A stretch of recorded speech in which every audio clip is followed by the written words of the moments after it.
it stops, no one knows. We're going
Hello, hello, hello, everybody. Happy Sunday. Welcome back to Criminality. Or if this is your first time here, welcome to Criminality.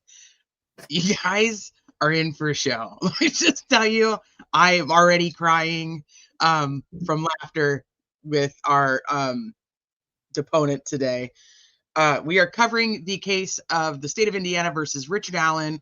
We have been doing multiple read-throughs of all the depositions that we have gotten in the case. And as always, my lovely Sleuthy Goosey has been our witness. I have been your all-encompassed attorney. And I cannot wait for you guys to meet our deponent today, Tobe Leazenby, and see what he has to bring to the table. Hello. This is Tobe. Hi, Tobe. Thanks for being here with us. You're welcome.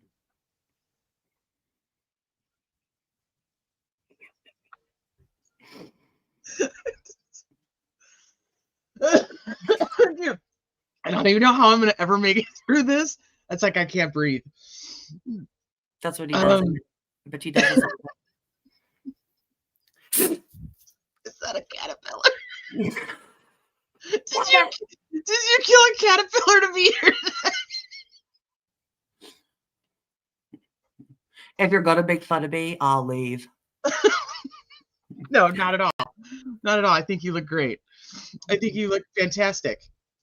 Should I remove my hat? I don't know how I can maintain my my I don't even know what I'm even saying anymore. How did you prepare for this deposition, Tobe? I waxed my stash. I waxed, well, you know. Wait.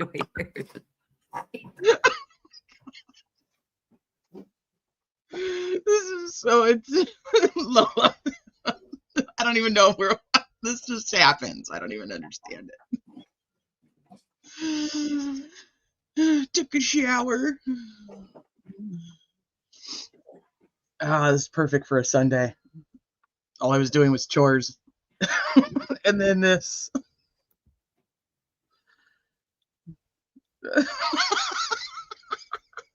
I feel like he would carry around a stash brush. Tiny comb. Or the little teeny tiny one, and he'd be like, let me see if I can answer that for you. If I could, I'll when I'm thinking, I'll twist it a little bit. Let me see. Let's see what I can come up with. Oh shit! He was like, "What the fuck are you watching?" This is just, Sunday afternoon. It's just how it goes.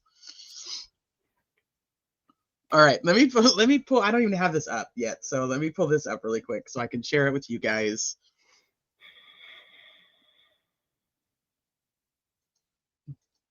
You can't see it, but I have a bullet just sitting on my desk. You should just have it hanging. Little bullet looks like Richard Allen's. Looks like the same bullet found at the scene. I wonder if that bullet's gone. Oh, that would be interesting to know. Right? He is. He's single and ready to mingle. Don't make me laugh. You're making this impossible. Oh, shit. Okay. All right. Let me get this up here. Single as a Pringle. Actually, he's married to Teresa Liebert's niece. Mm-hmm. Oh, shit. Uh-oh. All my security stuff popping up. All right. Can you guys see that okay? Yes. Okay. I'm going to let you talk to them real quick before we get started. I'll be right back. Sure.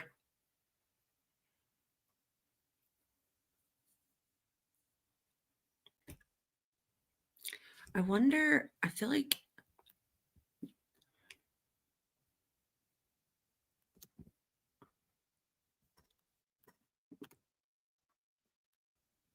oh, I can't split us up, I guess. No, I can't.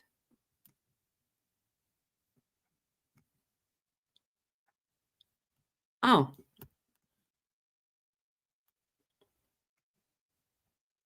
Whoops.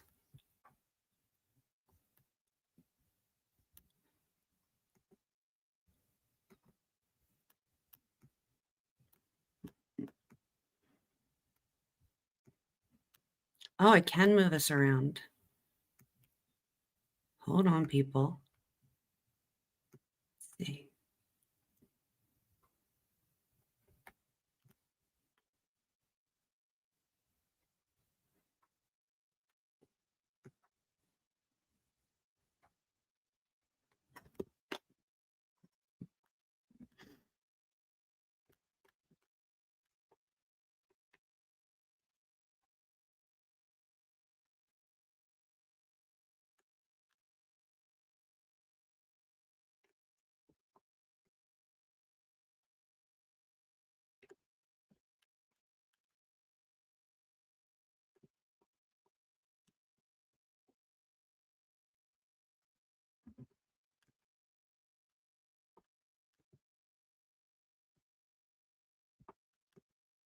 What do you think about this?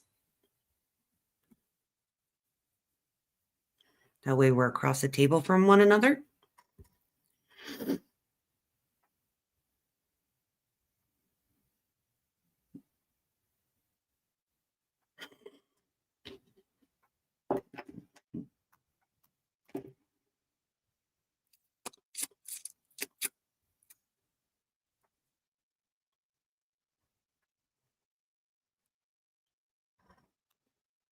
Make us bigger. Yeah, but then I block the... Oh, wait. She can probably zoom that in some.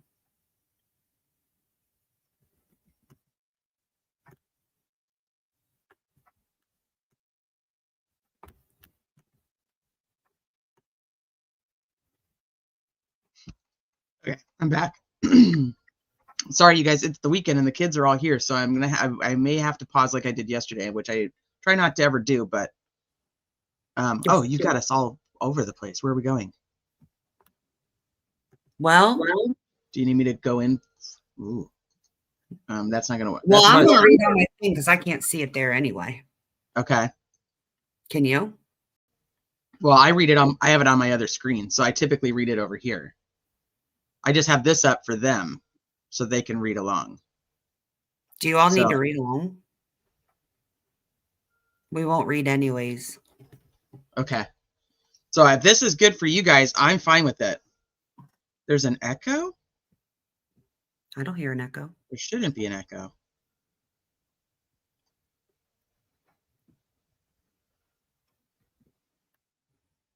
The Crank Squad is reporting for Sunday service. Oksana. Oh, where did it go? They don't want it. Oh, you just want us? Yeah. Oh, shit. Okay. Well, then I'm going to move this over here so I can actually read it without looking to the side. No echo. No echo. Okay.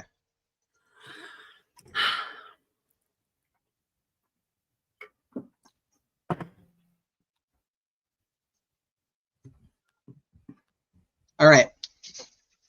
So having been duly sworn to tell the truth, the whole truth, and nothing but the truth relating to said matter was was examined and testified as follows. Rosie is doing the questioning at the beginning of this. Shit, that's not gonna work because I can't click on anything. I won't be able to click on comments. Okay, well, I guess we'll see. We'll see how this works. Okay, so Rosie. Okay, we are on the record. State of Indiana versus Richard Allen, cause blah, blah, blah. Present are myself, former Sheriff Tobe Leazenby. If I get your name wrong or if I pronounce it wrong, please. You're spot on. Jenny sent $5 for Sleuthy's killer stash. Okay, well, thank you. And Mr. McClelland might be Defense Counsel Baldwin, and then we've got a couple of staff members of ours in the room as well. All right, I keep wanting to call you Sheriff. I don't know if that's really appropriate or not. As I've told people, sheriff is similar to the judges. Once a sheriff, always a sheriff. I may do that. I don't mean to, like, Sheriff Liggett. No, no, no. Have you ever taken a deposition before? Yes, sir. Okay, all right. First of all, would you state your name? Tobe Leazenby. And Mr. Leazenby, let me just say a few things real quick. I know you've done this before, but the most important thing is we try to answer audibly, like yes, no, instead of uh-huhs or uh-uhs, okay? Yes. And second, if you need to stop for anything, just let us know and we'll stop, okay? Yes. Use the restroom. I think there's actually some water down under the table if you need that as well, all right? Thank you. Okay, so first of all, tell me, in what position are you currently employed? Appointed Chief Deputy Sheriff for Sheriff Liggett. And generally speaking, how would you describe the current duties in the law enforcement industry, so to speak? It's a combination of administrative and responding to calls for service for the agency. And back in 2017, specifically in February of 2017, were you the acting sheriff in Carroll County? The elected sheriff, yes. And how long did you maintain that position? My first term began in 2015, and my final year was 2022, after re-election 2018. How long in total have you been in the law enforcement business, so to speak? I've served Carroll County continuously since 1986. All right. And did you do anything in preparation for the deposition today? Review documents, speak with other individuals, look at photographs, add a mustache, anything like that? Only spoke with Sheriff Liggett. And when did that conversation take place? After his deposition yesterday.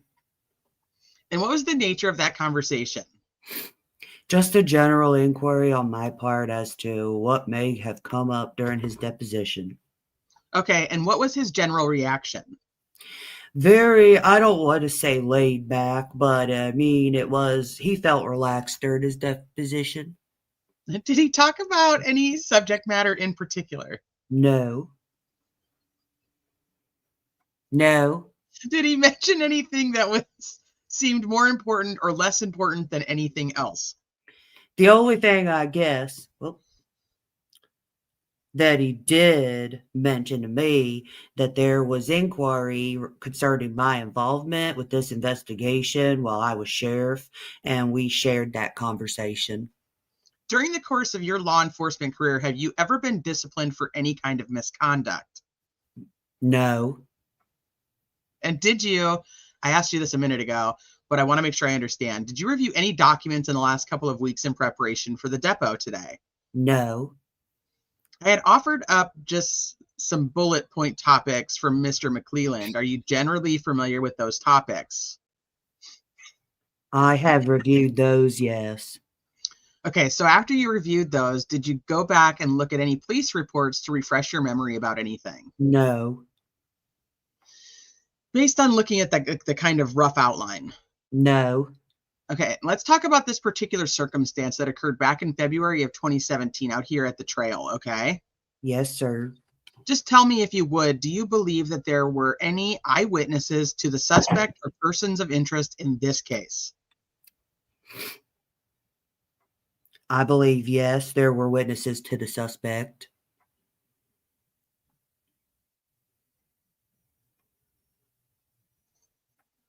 Shoot, hold on. Yeah, I'm going to have to keep it over here. It's just not going to work over there. Sorry, guys. I tried. Okay, and can you tell me who those witnesses were? I do not know specific names or individual names. Okay, you can't think of any of them as you sit here today. No, So he doesn't even know any of the fucking witnesses' names in the investigation. no, Did you ever interview any of these witnesses that you don't, like, of whose names you don't recall? no, Have you ever communicated, interviewed, talked to Rick Allen in the course of this investigation? no. And let me ask you this. Going back to 2017, February of 2017, tell me, in the weeks and months after this incident occurred, what was your role in the investigation? I really had no role other than, and this was throughout, as a police administrator, I had asked our detectives at the time, Detective Kevin Hammond and Detective Tony Leggett, to communicate with me as often as they could on any updated information related to the investigation. But as far as actual hands-on involvement with the investigation, I played no role. What's happening? I was trying to make me Oh, I little thought and my nose was bleeding for a second. I wanted to make me little and you big. How do I do it? Stop. I want you big. Can you make you big? Hold your horses. Let me click on you. No. Hold on.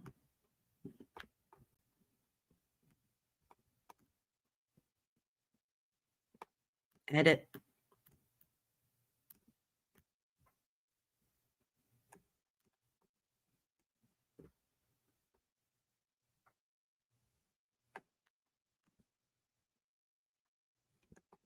I gotta do everything around here.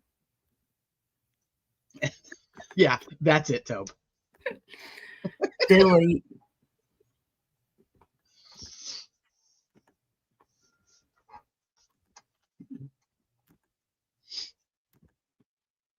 What about that? Oh, that's fine. That's fine, I guess. Okay. Okay. Um, okay, so is that true? Is that statement accurate throughout the entire investigation? Yes, the only thing I would add to that is, again, as a police administrator, I would participate in the unified command meetings that they would occur throughout the investigation, but mainly from the aspect of an administrative standpoint to, if you will, to remain in the loop. So when you talk about unified command, who are you talking about? Indiana State Police, FBI, and our agency, and then potentially any other outside agencies that had come alongside of us. Pepperoni Cloud thinks you have a Lorax mustache too. That's what I said. That's what we said. I'm Did not you? as committed as like the turtle. I'm not drawing this on my face. So No, fuck no. Did you participate in, I'm going to say, most or all of those formal meetings, if you will? to my recollection, yes. Would it be fair to refer to those as briefings? Is that kind of a good way to refer to them? Yes, sir. All right. And so when one of those briefings would take place, tell me in your own words what you were doing. Were you sitting in the room? Were you making decisions? Yeah, mainly in the capacity of listening to the information being shared and a lot of the speakers, if you will, during those meetings were again, the hands-on investigators involved with the case. And so listening, and then if there was if there was a decision to be made, again, a lot of discussion and moving forward, how to proceed and moving forward, and then a consensus amongst the group on moving forward with whatever the subject matter was at the moment. In your opinion, was there any one law enforcement official or other party that was, let's say, in charge of this investigation? I personally, as sheriff, felt that we, being a county crime, if you will, alleged crime, that it was, that I considered our agency as the lead agency. But again, as time went on, it was quite clear that multiple agencies, multiple voices within those various agencies played a role. Yeah, see, because Leazenby thought he was in charge. Okay, so I think what I'm hearing is that there wasn't one officer that was kind of the chief, for lack of a better word. That would be correct, sir. How stupid is that? And I think me understanding your role is going to help maybe kind of condense and make this a little bit more efficient today. But I still need to go through Sure. some of these talking points, okay? So forgive me if you're thinking that I'm being overbearing, but it's better to cover this now than to come back later. I understand. So in terms of, let's talk about, well, let me ask you this. Have you ever interviewed a witness involved in this investigation on your own? The only thing I vaguely recall is maybe the first day or two when the case initiated that I sat down with local community members that had their suspicions, if you will, of particular other suspects. And so that's the only investigative role I ever played or recall playing, was very early on with the investigation. But as far as other witnesses and individuals as the case progressed, no, I did not. When you say you were sitting down with these people, are you making like home visits? Are they coming to you? No, they actually, at that time, obviously our meeting place, if you will, or investigation began at the city building here in Delphi. And so I specifically remember meeting with local individuals, and I believe it was in the chief of police's office at that time. Can you give me an estimate as to how many people, like local people that you might have talked to? Maybe just a range. What were that you were giving, like you that were giving you information regarding potential suspects? Well, again, as sheriff, whether it was in person or by phone calls, obviously most communities this would occur. I've received just tips and information from individuals. And so to put a number on it is difficult to do. But throughout the whole time of the investigation, I don't know if it's an exaggeration or not, but thousands maybe. Okay. Yeah. And when you did this, would you have documented this stuff kind of in the normal course of your larger investigative process? I think it was on like Orion was the system that was used. Right. Not consistently, but yes. There were pieces of information I would enter into Orion. Not consistently. What the fuck?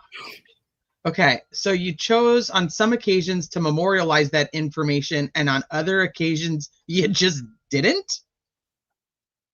Correct. What? Was there some, not to be too technical here, but was there like a threshold that determined that? Like, why did you do that? Actually, I recall on some of those where I personally felt there may be an issue with a particular piece of information. I consulted with our detectives and ran that information by them. And then we would have, as I remember, a general consensus that, yeah, this is far-fetched, that kind of mental state. On other pieces of information, if we felt that based on the information I received, that we might be able to progress with the investigation, then we would document that. So it is an accurate statement to say that you acted kind of as your own kind of screening device. Like you talked to others when you thought it was necessary, but there might have been times when you didn't think that was necessary. Yes, that would be true.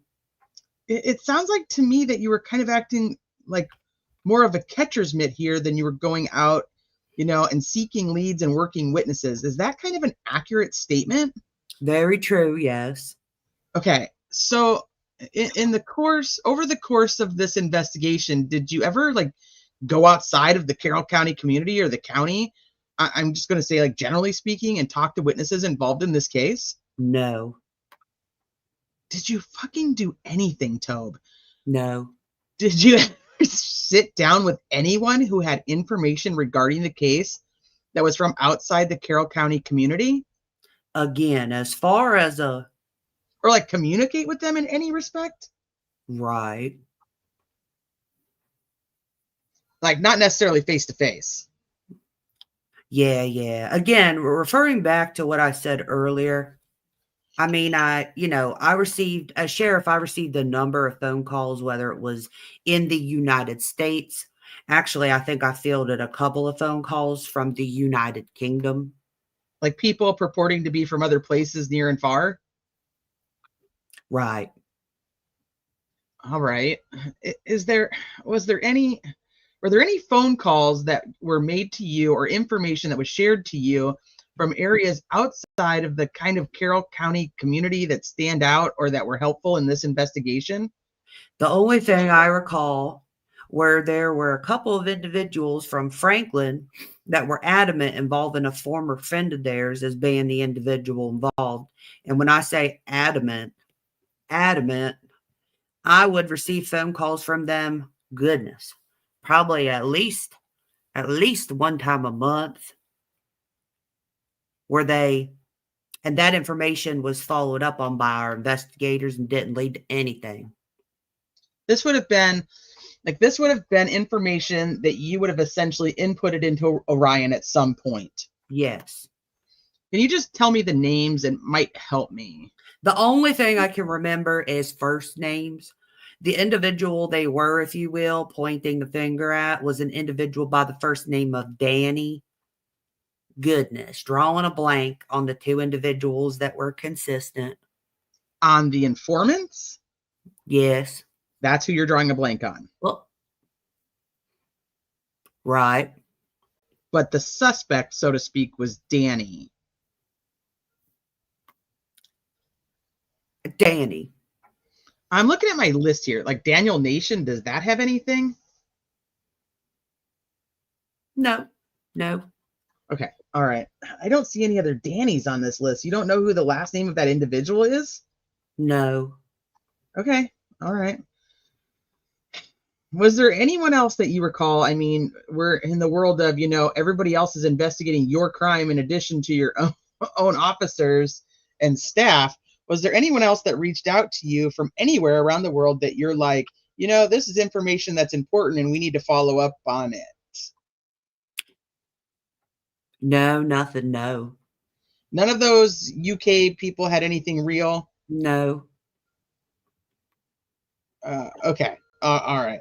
Let's get back and talk about some more kind of pertinent issues in terms of what went on out at the trail in February of 2017, okay? Mm-hmm. Let's talk about this timeline. Like, you're aware that law enforcement has kind of pieced together a timeline of events. Yes. Were you a part of any of that? I mean, did you play a role in piecing that together? I vividly recall when the information initially came into us, at least of the girls' disappearance.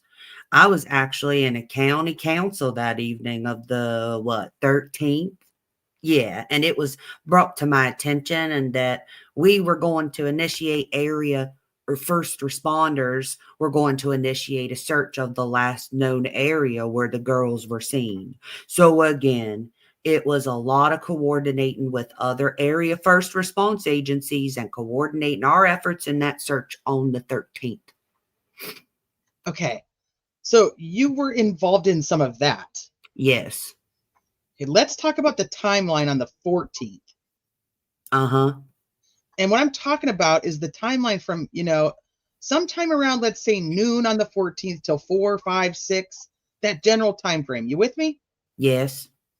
Were you a part of kind of piecing that timeline together as things move forward? Was your work product involved in that process? No, again, it was a lot of communication involving our local deputies and our detectives as they progressed with the investigation and kind of receiving updates. Not that I sat in my office the whole time, but I mean, I also played an active role with the public information officer aspect for the agency. And so I worked alongside Sergeant Kim Riley with Indiana State Police during that time period and coordinated a lot of the media events that were quickly evolving. So what I'm hearing is that you really didn't do anything. Oh, sorry. No, that's not what it says. So what I'm hearing is that you really didn't play a substantive or material role in developing this timeline that has been offered up in legal documents. That's correct, sir. No, I did not. So you don't, by extension, I assume, like, don't have an opinion on the accuracy of it because you don't have any stake in it, really? Like, you don't have any work product in it? That's correct. Okay. I think you answered this question earlier. Who do you think was primarily responsible for creating that timeline? Again, as it was quickly evolving, the unified command involving Indiana State Police, FBI, and our agency, Was it a group effort? a group effort. Okay. This question came up yesterday, and it may be slightly out of context, but do you have any opinion as to the timing of the death of either one or both of these girls? No. In terms of, let's talk about suspects, people involved just in a general sense, okay? Mm-hmm. How many, based on your knowledge of this case, how many individuals do you think were involved in this crime? Based on my knowledge of this crime, I feel that at least 2. Interesting. And I'm assuming, without being a rocket scientist here, that you think one of those is Rick Allen. Yes. Okay. And what is it that leads you to believe there's more than one? That's based on what's been described to me on the alleged actions that had occurred involving the terrain and the location of where that alleged crime or crimes had occurred. And so I feel that it would be difficult for one individual to accomplish that, what occurred. Okay. Today, the purpose of today is to kind of screen a lot of these issues without getting into more detail. So I'm going to maybe not get into it. I want to ask you, well, tell me all the facts that lead you to believe that. But frankly, we may cover that in another day. Is that fair? That's fair. Okay. Is there an active investigation focused on suspects other than Rick Allen as we sit here today? Based on the information that has been shared with me, the investigation is still active and we continue to look into potentially other individuals. Okay. Can you tell me if there are any other individuals to your knowledge that are persons of interest right now? I have no knowledge of that. Well, who would? Who would be in the best position to answer that question based on your knowledge of the team that's working on this case? I would suggest, excuse me, either Sheriff Liggett or Detective Sergeant Jerry Holman with the Indiana State Police. All right, let's talk about this search that you were kind of mentioning earlier. You said kind of participated in some of the organization of the search, right? Like on the 13th? Yes. Describe to me, if you could, I'm looking just for some scope here, who was involved in that? I recall Delphi Fire Department, actually a great majority of members of all of our fire departments throughout the county, EMS personnel, a huge number of members from the community. Hold on one second.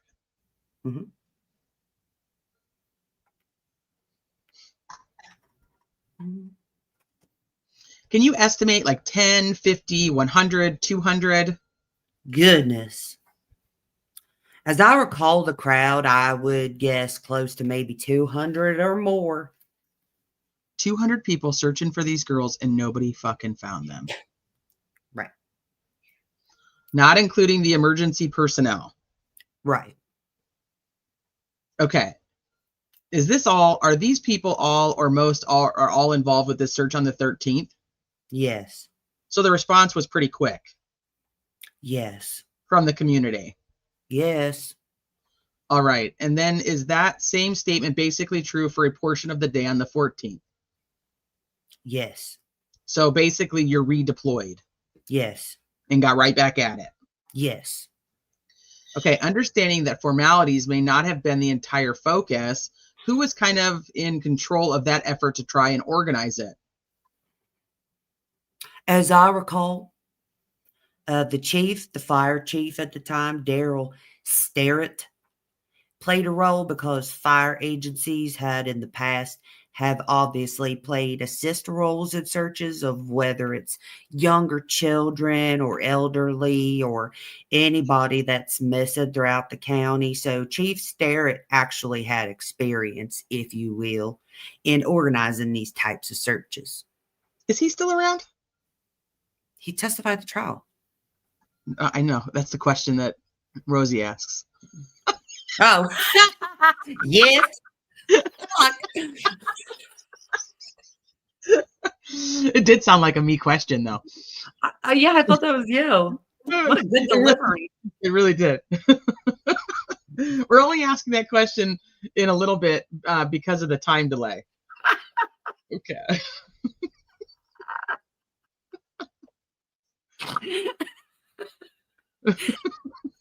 Yeah, he's still with the fire department. And what, to your knowledge, what specialized equipment was used? I mean, we've heard of, I think, a drone somebody mentioned.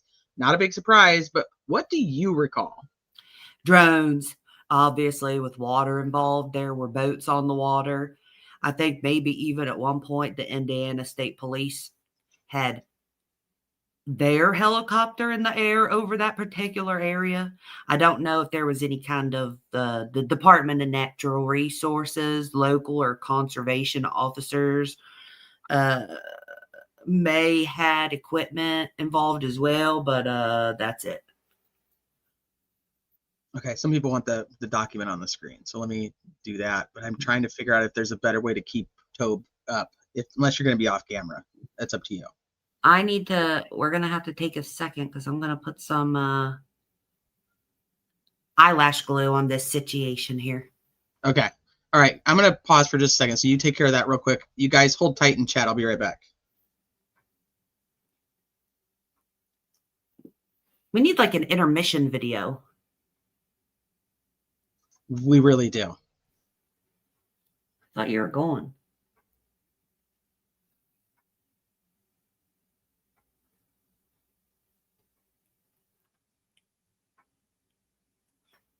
See, I could use my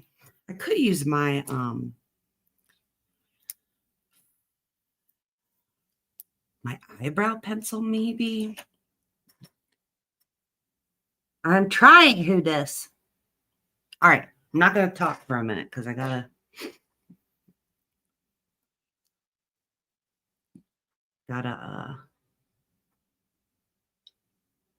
glue this on here. Let's see. I'll do one side at a time.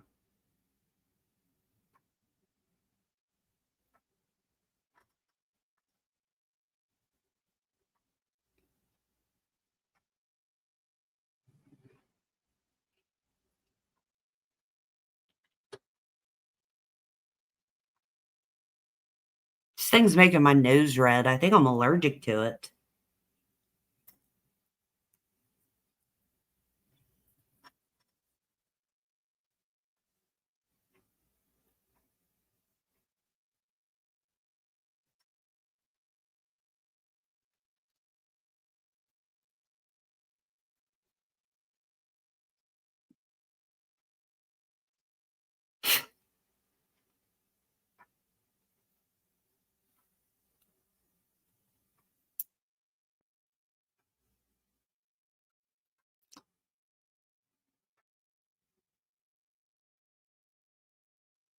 Okay.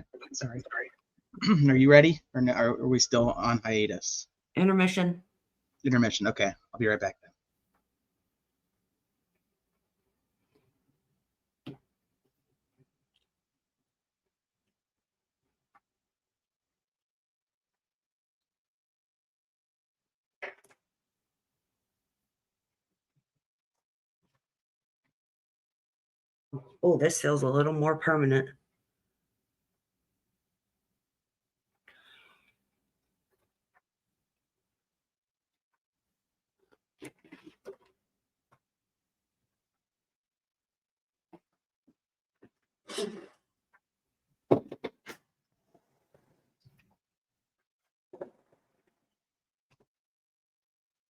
I could totally do that. I think Sleuthy would never come on with me again, though. She hates that video. The Holman and Nick smooching video as intermission. Like, we're gone. You have to watch Nick and Jerry make out. Hmm.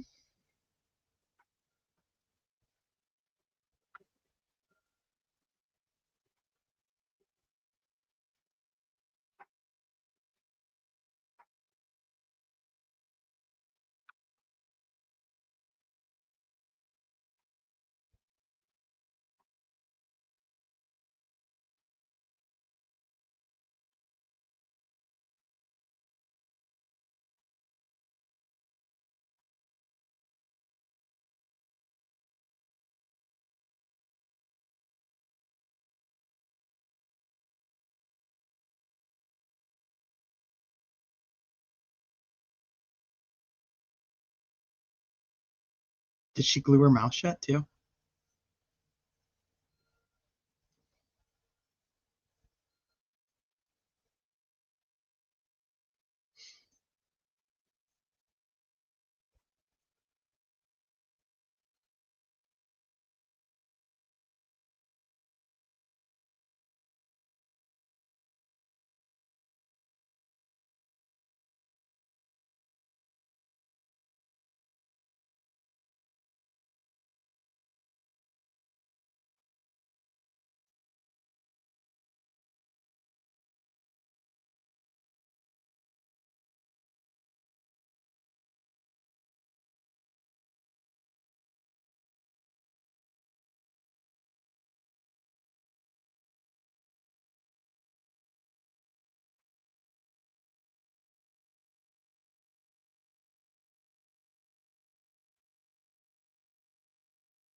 Hi, Ange.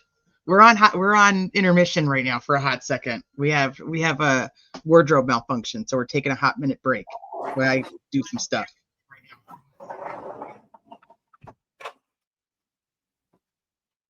All right.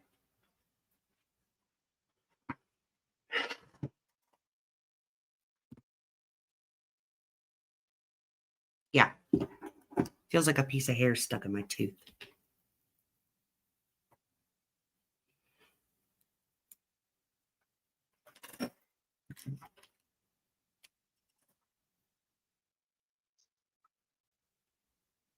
Okay, Hold on. you're good. All right. If I start talking, then it comes off. I'll blame you. Okay. Oh, are you blaming me? I didn't do anything. Isn't that what they do? Yeah, you just had to blame me. Can we get this show on the road, please? I don't even know where I am. Okay. We're in a deposition at Delphi.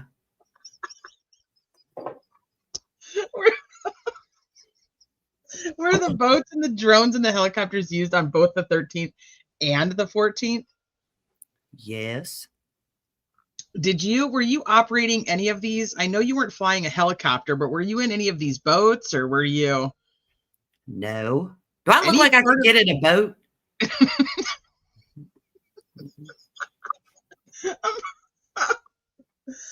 Were you part of any of that process? Someone's talking shit about my stash being blonde. Oh, I say, what's up? Spookies. Shut your mouths. I'm going to get high on Sharpie. Just trying to make it brown. It's too thick. Is it browner? They'd let Shane Evans fly the helicopter. They fucking would. I'm going to have a rash. Okay, I'm ready.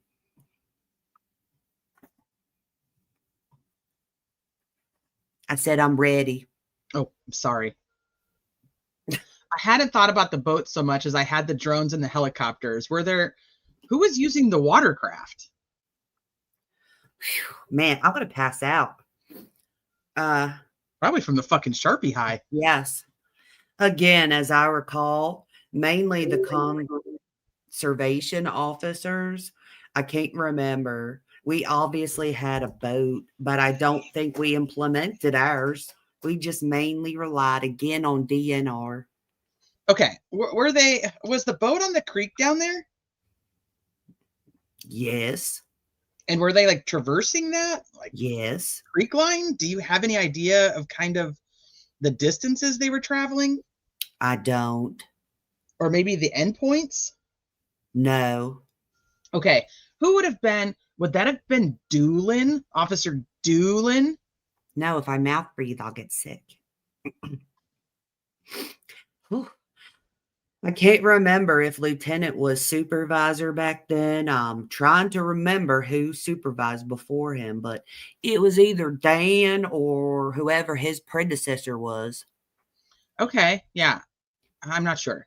All right. Can you tell me about what time the search, if you will, was kind of called off on the 13th? Vaguely, I recollect maybe 11 p.m., midnight. I don't know how this happens formally. I'm guessing nobody just blows a whistle and everybody goes home. Right. But I'm assuming like mostly through radio traffic? Yes. Who would have done that? Like who would have made that decision? That was kind of, again, I won't say unified command, but a unified group decision. And that conversation would involve, again, fire, EMS, myself. One thing I do want to add is, because I caught some grief over this early on, was that they wanted to know why we had stopped the search. When I said we had stopped the search to regroup for the following morning, that was mainly for emergency responders because it was felt that our group coming out of the next morning, they needed to get some rest and come back the next morning. But that we did not stop community members who wanted to, in essence, go out on their own. And so I do know that I don't know specific names, but there were members of the community that remained out all night. So did you actually talk to some of these people eventually? Yes. Do you have any sense of what the volume of that was? The number of individuals? Yeah, like 2 or 3 motivated humans, or are we talking about a couple of dozen? I would estimate, as I recall, maybe 10 to 12. Was the family, like if involved in that process or that circumstance? Yes, I believe there were. I don't know who specifically, but family members were involved. I mean, I got to imagine if one of those were my kid, probably wouldn't be getting any rest. Right. So that's your recollection. That's very possible. Yes. All right. So let's move on here and talk about, give me 1 second here. Do you know what time it was the next day that you kind of commenced this search, if you could estimate? I want to say 7 a.m., 7:30 a.m. that next morning. Was that basically daylight? Being February, it was still dark. So that was when we began, is more or less to meet again at the fire department to kind of go over that plan, if you will, and what we're going to do moving forward.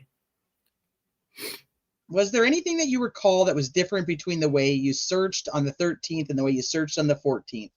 Anything that stands out? Like, have you handled this differently or that occurred differently? I do not recall anything different. All right, we're going to move on here and talk about some other things, okay? Let's talk about voice data. Obviously, we're all familiar with there was a recording, and we've all heard the down the hill referenced 4,000 times. Was there, to your knowledge, an attempt to analyze the actual acoustics associated with that recording? I do not recall any specifics related to that. I would assume that would be kind of FBI stuff, for lack of a better way of thinking about it. It's almost tedious. Sure. But you don't recall any, like, you being involved in anything in that regard. That would be correct. Let's talk about the photo or video of what people have referred to as the bridge guy. Is that a reference that you're familiar with? Yes, sir. Are you I'm familiar going to with... read on the screen. Okay. Carry on. see it okay? I'll make it a little bit bigger. Are you familiar with any analysis that was done with regard to the dimensions of the individual on that video, height, weight, maybe even distances associated with the location of the individual in the video, like those kinds of things? The only thing I recall were discussions as it related to our unified command meetings, but as redacted. And then I'm in the middle of a sentence or a question. And is that the entirety of it? To the best of my knowledge, yes. Let's talk about DNA, okay? Yeah. Who handled the processing and analysis of the DNA evidence in this case? The Indiana State Police initially, their crime scene investigators and their Indianapolis lab. Did any other agencies that you're aware of process any DNA-related evidence in this case? Not that I'm aware of. Are you aware of any samples that were extracted from the crime scene in this case that generated a DNA profile? I don't recall any of that, no. God, you're a fucking moron. Okay, are you aware of any DNA-related evidence in this case, whether it came from the crime scene or anywhere else that links Richard Allen to that crime scene? No. Are you aware of any DNA evidence in this case, whether from the crime scene or somewhere else that links any other suspects or persons of interest? I hate to keep sounding like that, to the crime scene. No. Are you aware of any ongoing analysis, lab analysis, testing of any kind with regard to DNA evidence? No. I know that there were a number of items taken from Mr. Allen's home when they searched the home. I'm sure you're aware of that. Clothing and firearms and knives and things like that. Yes. I'm going to ask the same question. Are you aware of any analysis that's ongoing with regard to any of those items? I am not aware. However, I would say in the course of business as it relates to an investigation such as this, that the answer would be yes, that more than likely, yes, there is. That they're still doing some testing? Right. And do you believe that just because you're thinking it just takes time to go through all that, or because you've been told that? Mainly based on my experience and the time period that it takes to cover such a large amount. Are you aware of any DNA profiles or evidence that was extracted from the scene that is known not to be connected with the two girls? Yes. Tell me what you're aware of. I know that there was DNA recovered, but as was explained to me, there is not enough of it exists to develop a profile. Do you have any idea where that came from? I mean, as far as what part of the crime scene? Yeah, I mean, was it on a log? Was it on a cigarette butt? I believe, Was it on one of the girls? as I remember, I want to say from one of the logs or pieces of wood at the crime scene. Do you know from what type of substance that I'm going to call it a partial profile or DNA material was extracted? Saliva, blood, skin tissue, hair. I'm just kind of going through the gamut. Again, as I recall it being described to me, I believe it may have been actual like perspiration or bodily fluid, sweat. Sweat DNA? Yeah. Do you think that, to the best of your knowledge, was that information recovered during the processing of the crime scene, during the formal processing? Yes. In other words, somebody didn't go out there like a week later or 2 weeks later Right. and start rounding up stuff from a log. No, during that core time at the very beginning. This is all very interesting. Okay, let's talk about tool mark evidence. Okay? Oh, okay.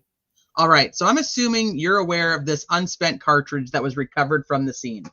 Yes, sir. What you is mean this one? This one right here that matches one? Richard Allen's?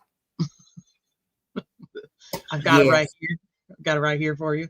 What is the significance of that cartridge in your mind to this investigation? The link that it has to a firearm that Mr. Allen allegedly owns. Okay. And again, I'm not going to get into all the dirty details. Again, we'll leave that for another day. but describe to me what you mean by the link, just to make sure I think we're talking about the same thing. The extraction marks as they relate to the ammunition that was recovered compared to the firearm that was recovered during the search of Mr. Allen's residence, particularly those extraction marks. I know there is opinion throughout, but what I know of my 37-year career, it's been ingrained in us that extraction marks on a firearm are, if you will, a fingerprint for a firearm.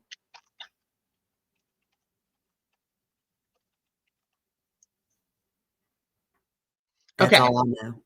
What do you mean by, like, there's opinions throughout? Arguments on both sides as far as whether or not extraction marks are legitimate or not. You're aware that in the industry, so to speak, that issue is heavily debated. Right. The reliability of that. Yes.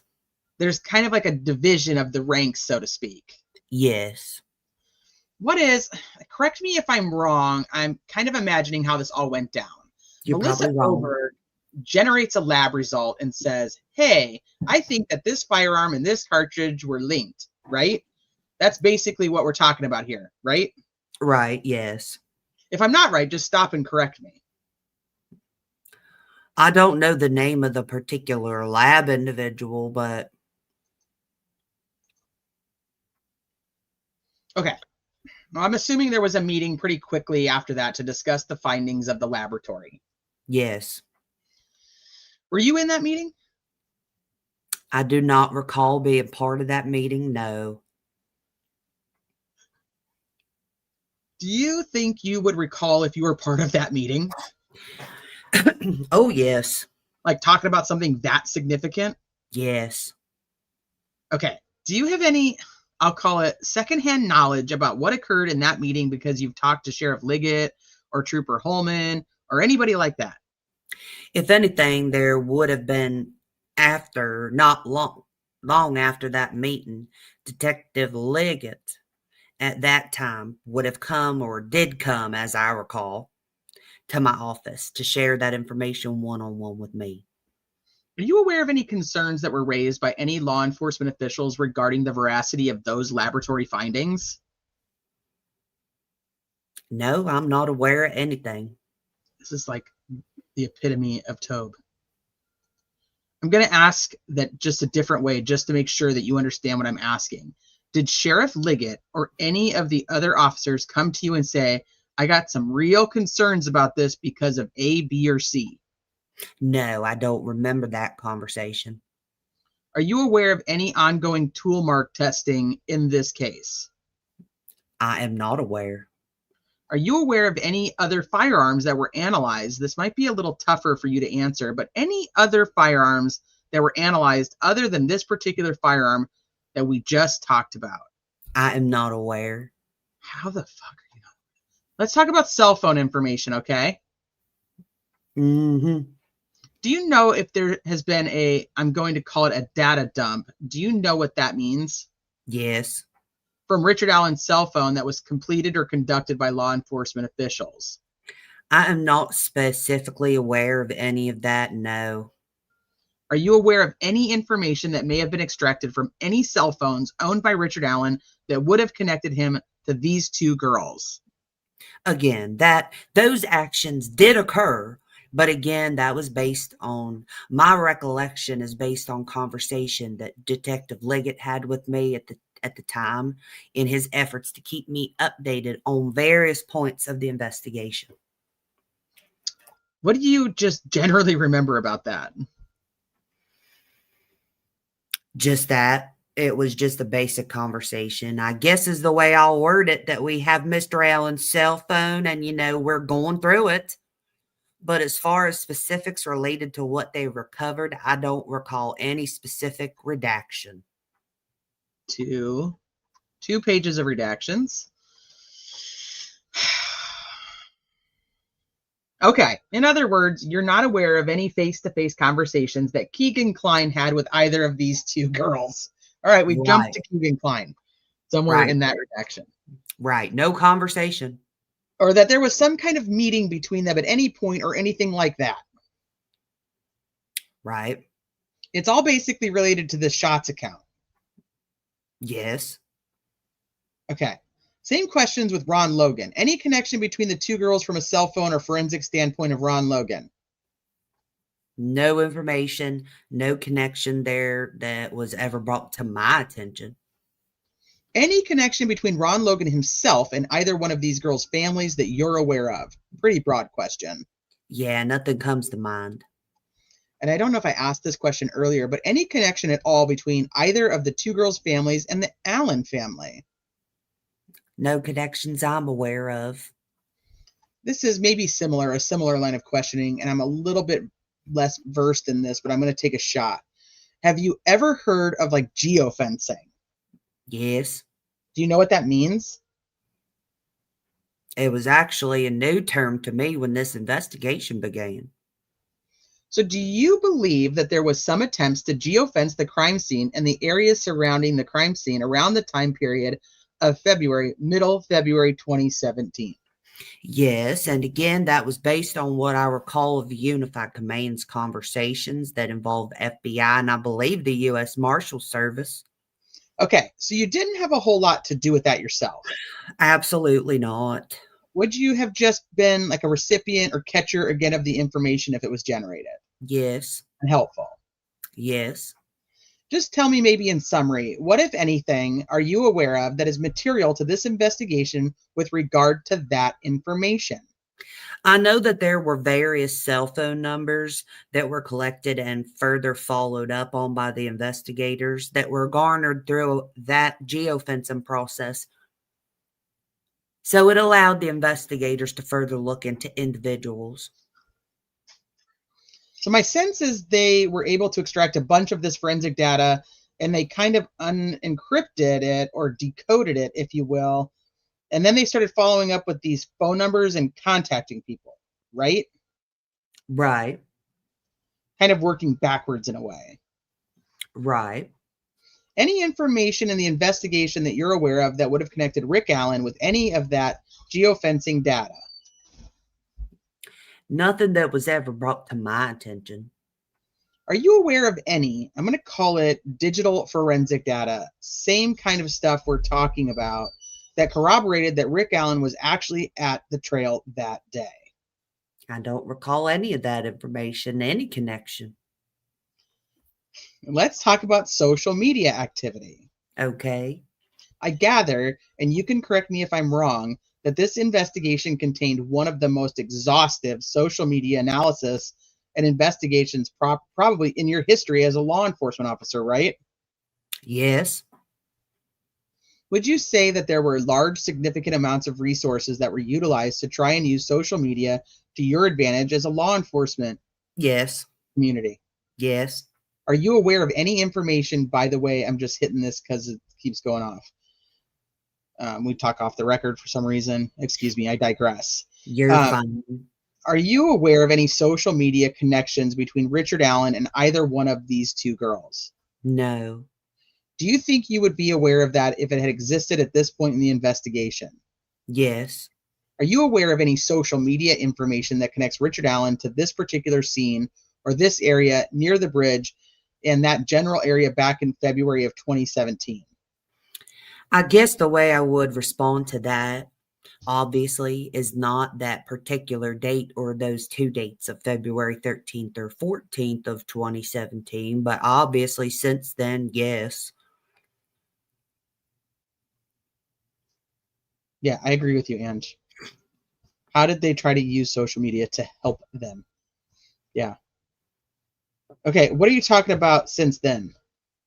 As far as I do recall at one point the investigators brought to my attention he had been interviewed and had been in that area in that time period. I'm talking about social media information, things that were pulled from Facebook, Instagram, all of these different No. mediums. To answer your question, no, I don't. I'm not aware of anything. Are you aware of any social media information that connected anyone else to that particular area? I'm going to call it the crime scene area on February 13th or 14th of 2017.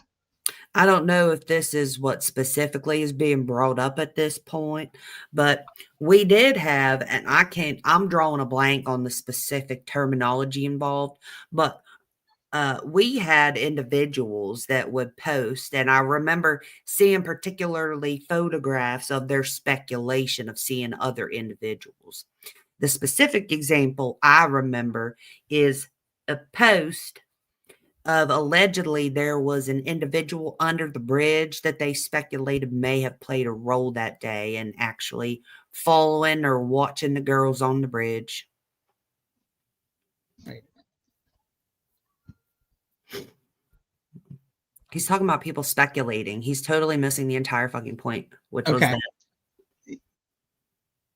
Keep going. You can keep your sentence going.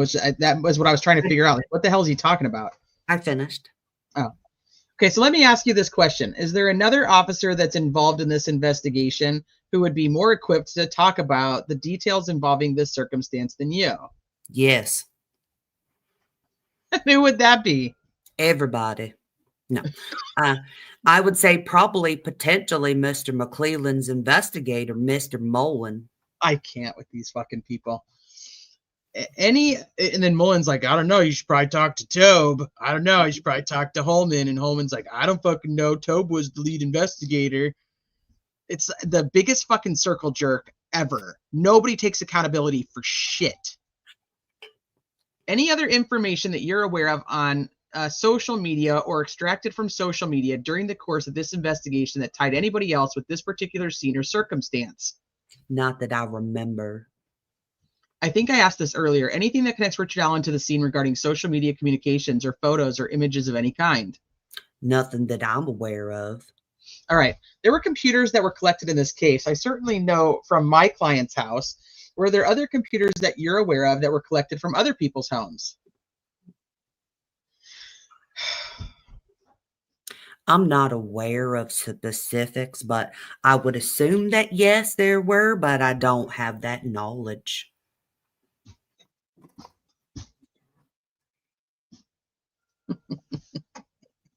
Are you aware of any information that was generated from, I'll call them the data dumps, from computers or analysis of hard drives that would have connected Richard Allen with this particular crime? I am not aware. Are you aware of any, same question with regard to the computer information, digital information that would have connected any other suspect to this crime? I am not aware. Is there any other forensic evidence, fingerprints, shoe prints, anything like that that connects Richard Allen with this particular circumstance? I am not aware of any of that information. I guess the fingerprints would be probably the most traditional. Right. Were there any fingerprints that were extracted from the scene that played any significance or role in this investigation that you're aware of? No, not that I'm aware of. Was there any conclusion as to why there were no fingerprints extracted from this particular scene? In other words, maybe an officer said, well, clearly somebody was wearing gloves, or they were washed away, the scene was tampered with, anything like that. No, the only thing to add to that list of whether it's gloves or anything else, I remember a conversation also being brought up at some point early on that obviously this was an outdoor setting, so that weather could have potentially played a role with the recovery of such items.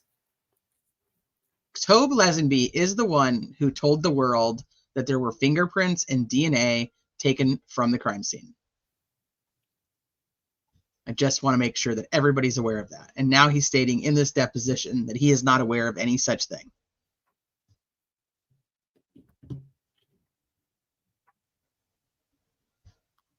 What do you remember about the weather on the 13th and the 14th? It was unusually warm for that time of year, mid-February. I think we've all heard through the stories, if you will, related to this, that the girls were out of school and, it was warm. So they were going for a walk on a nice warm February day. Were you out there on the 13th and 14th yourself? No, I take that back. I was actually at the scene, if you will, the following day, just for a brief time period, just to observe and this was actually, if I remember correctly, it was well after the crime scene investigators had already finished their responsibilities. So you're talking about on the 14th later in the day. Yes. Do you remember, again, I wasn't there, thankfully, but just tell me what your recollection is about. Was there moisture in the air? Was the ground wet out there? Was it pretty dry for that time of year? Kind of just describe for me what you experienced. That particular area I do remember. I remember the 13th for some reason. It was partly cloudy or partly sunny, however you say it. The 14th, the next day, it was sunny, but at one point, for some reason, I remember when I was actually at the scene, it was cloudy during that part of the day. And as far as the ground in there, obviously that is adjacent to the creek there. So, I mean, there was some moisture close to the bank, but on the ground further up, for the most part, it was dry because for some reason, I don't know why I remember this, but I remember the leaves crunching under my feet. So back to the fingerprints. The idea was, well, this is not an ideal area to extract prints in the first place because of the natural setting. Is that what you're suggesting? Yes. But there was conversation about that? Yes.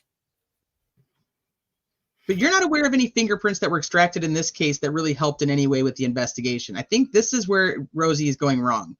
Just want to know if there was fingerprints extracted and then ask that question. Like, make this a two-parter, Rosie, because he's going to answer, yes, that's correct, because they don't match Richard Allen. You know what I mean? Like, this needs to be broken up. Yes, correct. Thank you for agreeing with me. Same question about shoe prints. I vaguely remember a conversation with the investigators that for that being checked, but as far as any findings, I don't recall specifics. Do you have any recollection of there being like an actual analysis? I don't know how you do shoe print analysis, frankly. I've not run into that. But do you remember that being like an actual, like those being conducted, I guess? I guess I will add, I do remember there being shoe prints. Yeah, shoe prints being found on the, I'm going to refer to it as the south side of the creek. And I don't know whether or not, obviously, at least back in the day, a cast, if you will, would be taken of those particular prints. But again, I don't know whether or not that occurred or not. But I do know there were shoe prints located because if I remember correctly, a photo was shared with me as it relates to those shoe prints. South side of the creek being the opposite side from where the girls were found, right? Correct. My directions out there are a little tough. So I saw some photos at some point of some shoe prints. I felt like they were maybe along the bank of a creek. Right. Or kind of like in a sandy area. I remember them being muddy. Really? Or maybe it was like gravelly or something. Right. As far as you know, there was no information gathered from that circumstance that was helpful. As far as I know, yes. Okay, let's talk about surveillance video. There's thousands upon thousands of hours of surveillance that was gathered in this case. Really? Where is that, Rosie? Where is that? Was there any surveillance video from the area around the trail that was collected? I just want this to be the end of that question. That was helpful to the investigation. Nothing comes to mind. I want him to ask this question, get the answer, and then ask, was that helpful to the investigation? That's really going to bug me. The first thing that comes to mind for me is the Hoosier Harvest Store video. Well, there's a good example. That would have been helpful to the investigation, right? Right. That doesn't come to mind, though. Yes. You're familiar with that, right? Yes. We can debate about whether or not that's around the trail or not, close in time, right? Other than that video, which we all, I think, have a pretty good handle on, is there any other video that you're aware of from any homes out there, from any, businesses, anything like that was pertinent to this investigation? Not that I recall. Same question regarding the trail cams. I guess not pertinent to this investigation, but I believe there was an individual that had his picture was seen on a trail cam that Mr. Logan had posted on his property there. But to the best of my knowledge, as I remember, that individual was followed into, and it was determined that that photograph was actually from, if I remember, the previous fall during deer hunting season.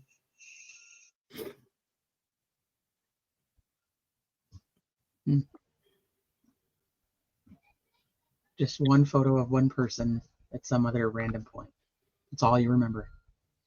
So just to try and summarize, you think there was a trail cam and there was a photo that was offered up in some form, and that the police looked into that and it was determined that it wasn't really related. Right. Do you remember who the individual was? I don't. But you think it had to do with the Ron Logan property? Yes.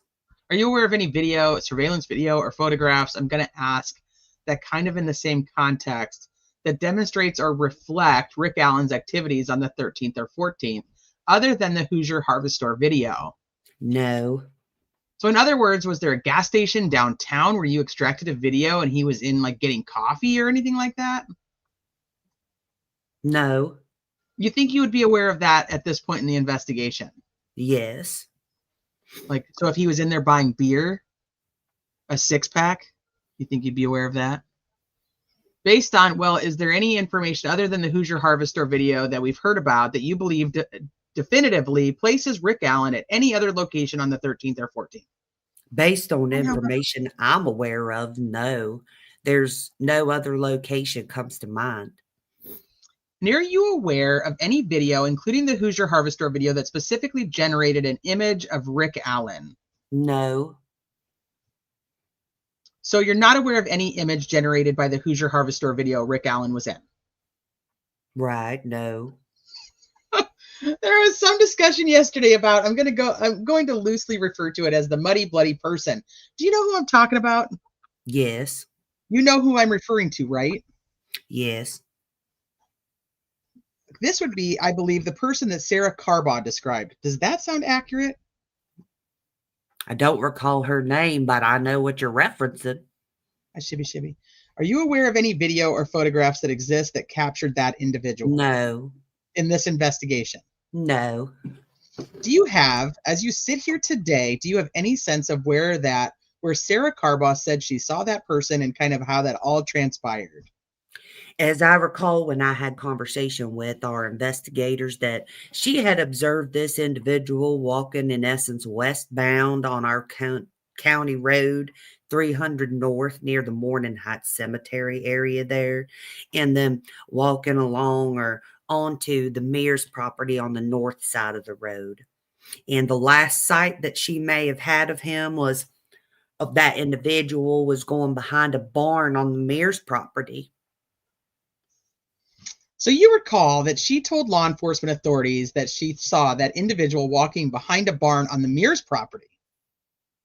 Yes. See, mama, 19 months. What? Do you know who it was that you talked to that communicated that to you? Again, that may have been part of the unified command conversation or briefing at one point, and that being shared.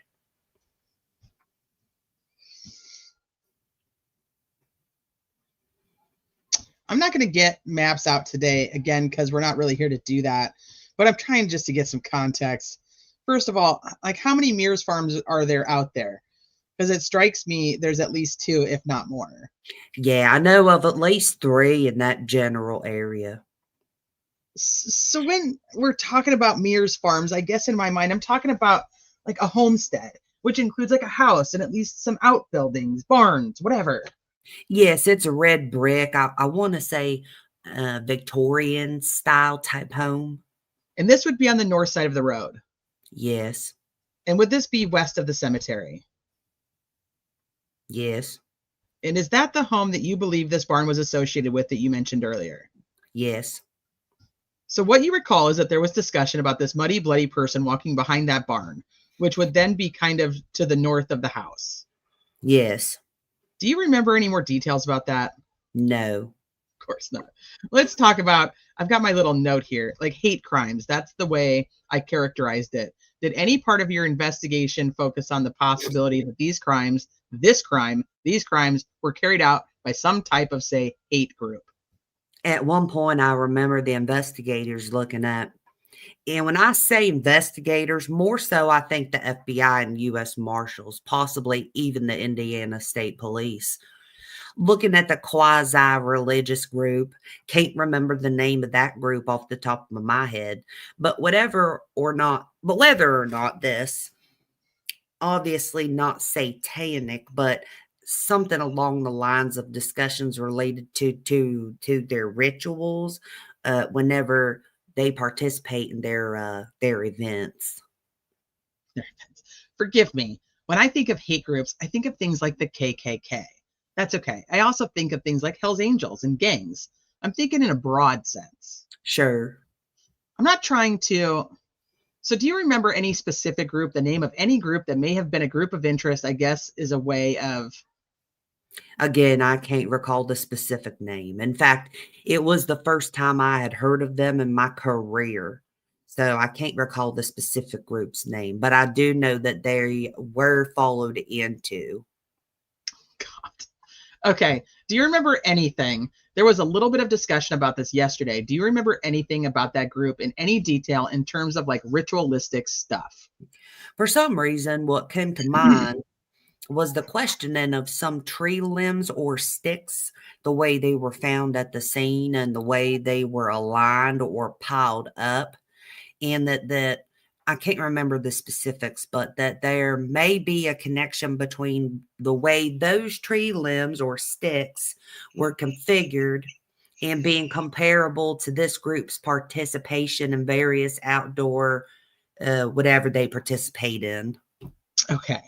So somebody, I think it was Sheriff Liggett yesterday, mentioned a rune. Does that word even ring a bell?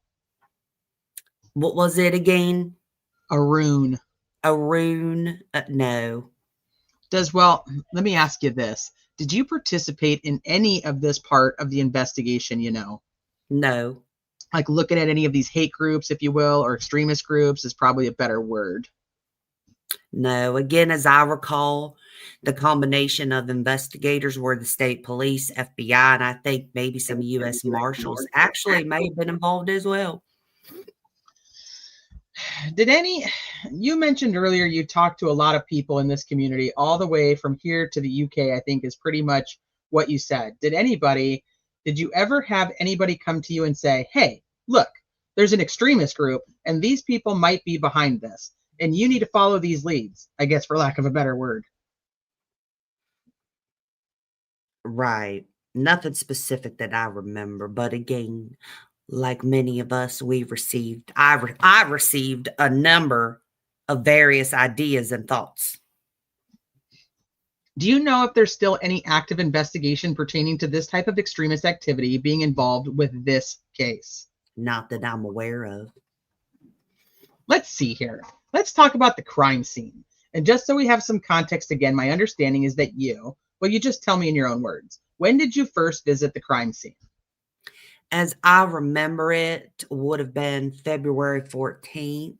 Again, later that afternoon, pretty much after everything was wrapped up by the crime scene investigators. When you got there, I guess I'll just get right to the point. Were the two bodies there? Yes.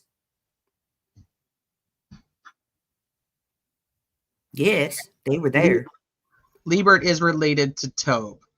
He's married to Teresa Liebert's niece.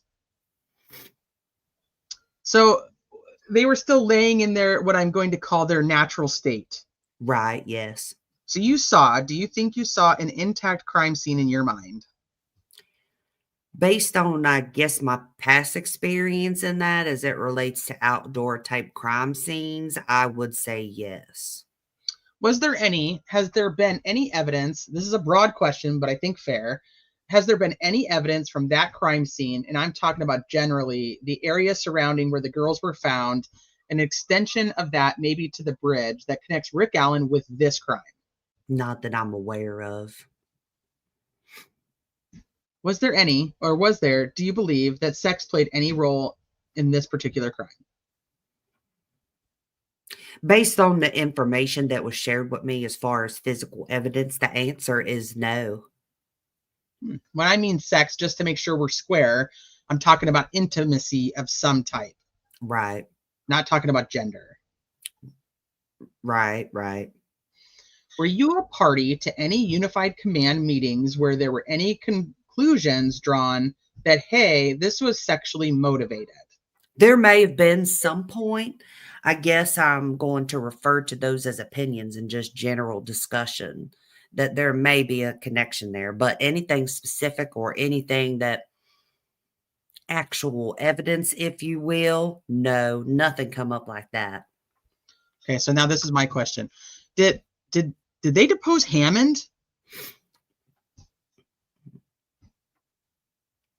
Does anybody in chat remember if we've heard about a deposition of Hammond, who was supposedly the Carroll County liaison in the Unified Command prior to Liggett? Like, so Hammond would have been like the #1 person from Carroll County during the time in the investigation into like the Odinism stuff. Like, wouldn't we want to talk to Hammond? I don't think Hammond's dead. Yeah, no, he's not dead. Oh, you know Hammond, Four Pits. No, they didn't. I just don't think, I don't recall them ever I don't think that has ever come up if they ever deposed Hammond. I don't think so.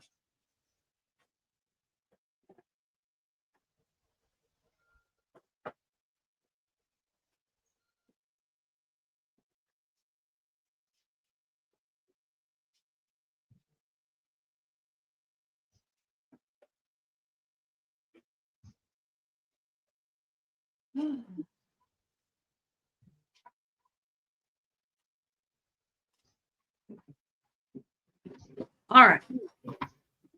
Hold on, I'm typing something.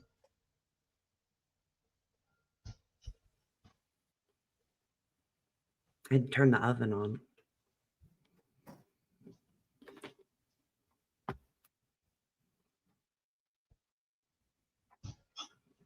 Nobody's muted. No, give me a second.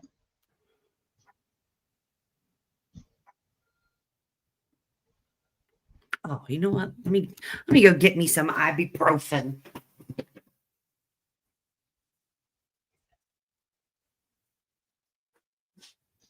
Where's my purse?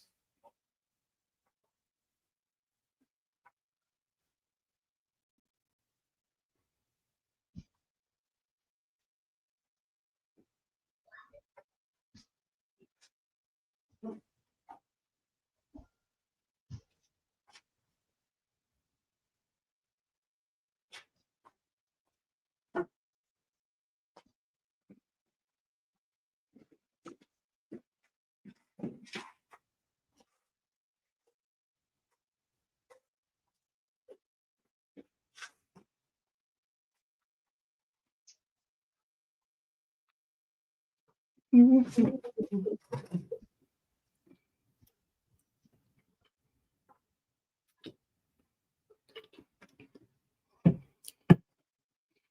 probably right.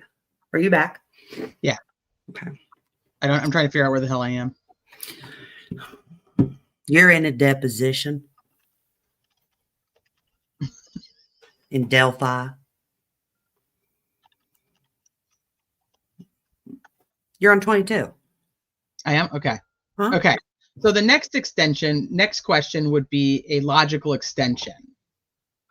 You're not aware of any forensic evidence that was recovered from the girls or from the scene that would have suggested that sex played a role in this? That's my understanding, yes. If that was the case, do you believe you would have known about it? Yes, because I'll interject that there was a lot of, still is to this day, interpretation or assumptions made that this was a sexually related violent crime. Okay. I'm not talking about the investigators, just in general with the... Well, I mean, it is with the investigators. Holman likes to continue to say that. Okay. Do you mean, you said interpretation, you mean there's been speculation about that? Yes. But nothing that really supports that from an evidentiary standpoint. That's correct. Interesting. And when you say this whole unified command, they don't fucking agree with each other. And when you say sexually related violent crime, I mean, that's kind of a phrase of art. What do you mean by that? Sexual assault or rape. All right, let's talk about Richard Allen. We talked about him a lot today, but let's kind of talk about him specifically. When did you first, well, let me ask you this. Are you aware that Richard Allen spoke with law enforcement authorities shortly after the girls came up missing? I think that's the right way to say it. It was brought to my attention. When did you first become aware that he had reached out to law enforcement authorities? Honestly, it was right around the time period prior to his arrest last fall. Okay, so in the fall of 2022. Right. What is your understanding as to how that contact occurred and what essentially information was shared, your general understanding? It's my understanding that the investigators had, in essence, reviewed the file on Mr. Allen and came back around and looked further at his actions of that day. And in essence, one thing led to another. Okay. Is it fair to describe the information? Is it fair to say that law enforcement authorities overlooked the information that he gave to Officer Doolin for several years? I'll speak to what I consider a human standpoint, and yes, potentially a mistake was made. Can you tell me in your own words what you think that mistake was? Obviously, we should have dug further into Mr. Allen from the initial report. Just that report should have been vetted more heavily? Right. Do you, like, we talked to Sheriff Liggett about this yesterday. Can you just tell me how you think that happened? You said there was a mistake, and I appreciate that. Tell me what was the mistake, maybe is a better question. I think, again, as I felt like many of us felt in our profession, and I'll refer back to what I mentioned earlier, meeting with community members that had their own thoughts, assumptions, speculations on who they thought was at fault. And so, honestly, I think there was just being overwhelmed, if you will. I mean, granted, we had a lot of information, or we had a lot of law enforcement agencies here in the very beginning, but as far as the coordination on the efforts being made to follow into, whether it's John Smith or Susie, whatever, that there was just so much information being afforded to the investigators.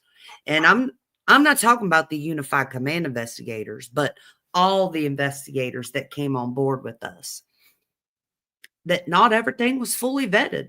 And I think when they initially became involved with Mr. Allen, the general thought was, okay, this guy over here looks better, if you will. So we're going down that road versus looking at Rick.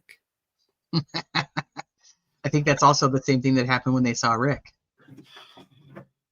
Okay, so you think that some of this was due to a lack of coordination. That was the word you just used.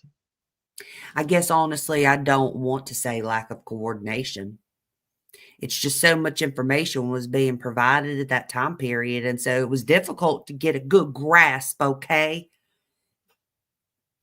what's legitimate and what's not. I'm going to, at some point, talk to Doolin, Lieutenant Doolin. Actually, Captain now, he's been promoted. Of course he has. At some point, we'll talk to him, but based on your personal knowledge of this, can you explain to me how 5 years could pass without him saying something to somebody like, hey, I talked to a guy who was there and I haven't heard anything about him? I'm assuming you had to have those conversations as law enforcement officials. I mean, I think we all did. We just sat back and thought, how'd this happen? Oh my God. But did you ever go to Doolin and say, how was it that you didn't mention that you talked to a guy on the bridge at the same time this all happened? I did not have that pointed conversation with him. Fuck, did anybody? Has there been any discussion that you've been a part of amongst the investigators in this case about why Rick Allen would have went to, let's just say, Captain Doolin and talked to him about him being out there? I don't recall any conversation like that. Do you have an opinion yourself? The only thing that comes to mind is that I don't know if he personally knew Dan or vice versa, but if anything that comes to mind for me is like a timing situation. Dan was there at one point, and, then Rick, happened to come along, saw Dan and said, hey, or again, vice versa. Dan went to Rick and said, hey, so I think. You mean like the coincidence of them crossing paths? Right. Oh, fuck. Tobe. Okay, I'm trying to understand. Yeah. In fact, it might have just been a coincidence that they happened to be in the same place at the same time Correct. that prompted this Yes. communication. Yes. But there's really no other, you don't have another opinion, or do you have another opinion about why he would have went and told somebody he was at a murder scene, essentially? I don't. Are you aware of any conduct by Richard Allen that demonstrated his inability, or I should say, unwillingness to cooperate with law enforcement authorities in this investigation? No, I'm not aware of anything that's been brought to my attention on that. Let's talk about the things that were recovered from his home, okay? Mm-hmm. Right, all eyes, I know. Jerry Holman is listed as the officer who initially received the info from Richard Allen. I know. He doesn't seem to ever want to talk about that, though. I think I did ask this earlier, maybe in a different sense. Are you aware of any items from his home that are continued to be analyzed or tested by the lab specifically? No. In other words, hey, we're still looking at this jacket, or we're still looking at this knife, or this glass, beer mug, or whatever the hell it is. Right. Nothing specific, no. Other than that firearm, which law enforcement believes is connected to this cartridge, are you aware of any other items that have been analyzed that connect Richard Allen to this crime scene? No. Do you think that if you didn't have the tool mark evidence in this case, do you think you would have arrested Richard Allen?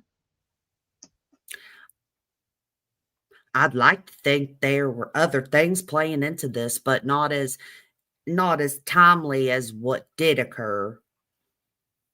Maybe later down the line. Okay. So there's material or there's information that you gathered later that might have led to his arrest later. Or would have been further followed into and developed so that we felt that there would be enough probable cause to present to Mr. McClelland. Can you tell me what you think that is? Like what you're talking about? I guess what comes to mind, I still, again, it's speculation on my part that there may be, that DNA may still play a role in this at some point. That can always be the case the way DNA works, right? Right. We've all been involved in the increase or the advancement of technology. Right. Is that kind of what you're talking about? Is that what you're talking about? Like things that might develop later? Yes. Anything else other than that? No. These are a little bit more specific. We're all aware that Richard Allen has made some incriminating statements while housed at Westville, right? Yes. Have you actually listened to any of those phone calls on your own? Sheriff Leggett had shared those with me early on, but this was actually prior to the judge unsealing documents before this information was released to the public. Nope, that's wrong. He did not make any incriminating statements before then. Or wait, when did she unseal it and put it on that dumbass website? The statements might have been made before she unsealed it. It might have been the June hearing that she unsealed everything and made that weird like website that you had to like that nothing was in order. Maybe.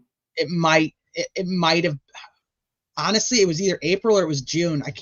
Somebody in chat might have a better recollection of exactly when that happened. Well, there's more than one thing. That's what's confusing me. There was like the probable cause affidavit. Then there was like all the documents. Well, yeah. So she had that weird June 28th was the weird website. I'm assuming he's talking about the website. That's what I'm thinking. So like, they heard these phone calls prior to the judge. I don't know why that's even relevant to say, though. That's hilarious because so you're telling me that they got their confessions, then the judge randomly one day, if you don't remember, randomly one day was like, a bunch of this shit is sealed, meaning all of it. So I'm going to release it all, but like it wasn't released prior to him making any of these statements. So but what is that like? How is that relevant in this sentence? Oh, nothing's relevant. Yeah, like why does it matter when the judge released these documents compared to when he heard these phone calls? That I don't know. Okay. When you say he shared with you, like you actually sat down and listened to them, or? Yeah, not in great length, but at least the conversation between he and his spouse. And why? Tobe's not involved in any fucking thing. Why is he sitting down and listening to this? Did they really, All Eyes? Yeah. They took credit in their book for Gull unsealing the docs in June. That is, of course they. I don't even know why I'm surprised by that. They're so fucking gross. I feel It like had they've nothing already to do with it. I feel like they've taken credit for that before. Right. Are you aware of any incriminating statements made by Richard Allen while he was housed at your jail right over here across the street? No. Same question with White County. No.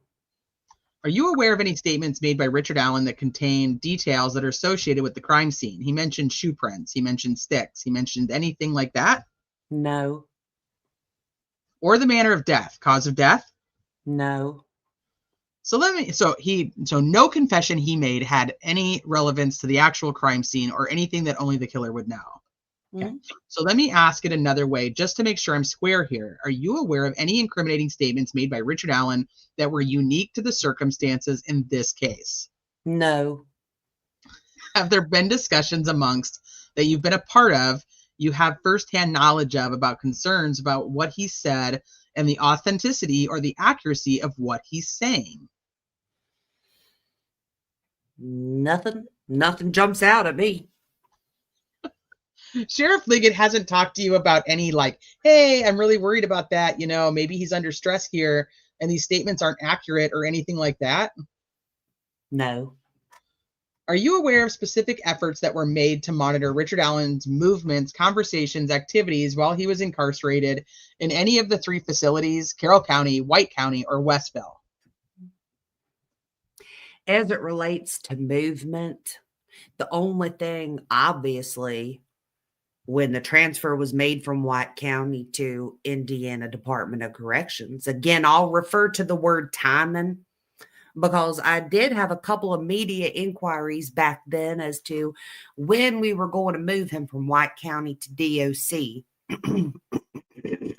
And so anytime he was, whether he was outside of our building or the time period going from our county to White County and then White County to DOC, again, anytime he was outside of a jail or a facility wall, there was always concern for from a security standpoint. Okay. But anything else within those buildings, no, I'm not aware of, no. So for context here, I happen to practice in a county where jail phone calls are monitored very closely by the prosecutor's office. Right. And I don't really purport to know exactly how that process takes place. I just get the result of it. Sure. Are you aware of a process that's in play where these calls are routinely offered up and analyzed, or should I say, that's an okay word? Reviewed? Reviewed, yeah. That happens routinely? Yes. Is that something that was and is still ongoing in this case? It was obviously I can't speak for the Indiana Department of Corrections, but I know with our facility, we have that capability and it's somewhat of a daily occurrence. Okay. Why don't you just tell me, like, how do you do that? How does that happen mechanically? Like you have to have manpower and technology and all that stuff. Yeah, we have a third party company that the sheriff actually contracts with that provides a program, if you will, software that allows us to monitor inmates' conversations. So basically, every phone call that's made out of your jail is recorded. And the inmates are made aware of that. Right. And is that the case as far as you know in White County? Yes. And as far as you know in Westville? Yes. Again, I can't speak to Department of Corrections, but as far as county jails go, yes. So what is it then that prompts your team, I'm just going to use the word loosely, Sure. to even make the effort to listen to those phone calls? various factors. The one that generally comes to mind is it'll initiate with our jail staff, and they'll get information from, say, another inmate that may be in the same cell block with someone and say, hey, Mr. Smith, I heard him talking to his brother on the phone the other day and offered up this. So if there's, if you will, a question mark as to what was said, then our county jail staff will notify. Well, jail staff have the capability to go back and listen to these conversations as well, or they will talk to one of our detectives or another sheriff's deputy and have them review that information. Do you ever, well, I don't want to get into all the other cases, so let me ask this pointed question. Was there a conscious effort in this case to monitor all communications between Mr. Allen and whomever while he was incarcerated at either one of the two county jails?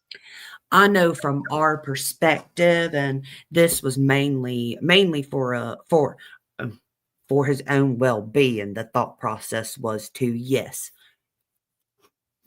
Hold on real quick. to monitor his calls because of not necessarily concerns, but as he would in any high profile case, we want to keep an eye on that individual, mainly for that they're not looking to potentially harm themselves. Okay. So any information that they may convey by way of a phone conversation, we want to know that. So the answer is yes. You did make a conscious effort. Yes. And at all times you were monitoring what he was saying. Yes. And you expected, I assume, the DOC to share that information with local law enforcement or the team, like the command. Yes. I mean, you wouldn't stop when he got up there, right? Right. Okay, so, but do you do that in all, like, let's just say all murder cases? Every time you have a murder case, you have somebody listen to every phone call that's made? I would suggest yes. In high profile cases, yes. Do you do that in, a level 6 felony residential entry cases when you're holding somebody without bond? Overall, I would say no. Would you say that you do that in the minority of cases for people that are charged and housed in your jail, that you consciously make an effort to monitor these communications? Not only watching out for the well-being of the individual in our jail, but also any intelligence information we might be able to garner as it relates to narcotics. That's a good way for you guys to pick up more information. Yes. I mean, it's also a good way to get people to confess to crimes, right? Right. Like, I hear these things, phone calls all the time. Right. So it's helpful for that reason too. Right. So just to make sure I'm clear, this is not the norm in terms of just the raw volume of cases that you would monitor every phone call. This is kind of the exception. Right. Right. Are you doing it right now with any other cases that you're aware of? I don't want to get into the names of them. Yeah, there may be at least 2 that come to mind right now. Interesting. I wonder who. So do you have a staff member that you assign to actually sit and listen to these phone calls? It's random as far as who it is. Mainly, again, it's our investigators would be following the leads and listening to these calls. Who's doing it in this case? Who's the point guard? Mr. Allen's case? Yeah. Honestly, I don't know at this stage. I'm getting the impression it's not you. No. Do you know of anybody that was assigned that job at any point? If anything, again, I want to say Detective Liggett played some role, but I don't know if he was fully involved. I'm going to ask you one more question about this and move on. Did you ever have to employ somebody specifically just to kind of consume this task because of the number of man hours, like the raw time? No. What do you know about Richard Allen's mental health in terms of his history of mental health or his mental health history? I think that's a more accurate. I have no knowledge of that. Okay, you haven't been a party to any conversations about any of that. No. What do you know about his history of his employment?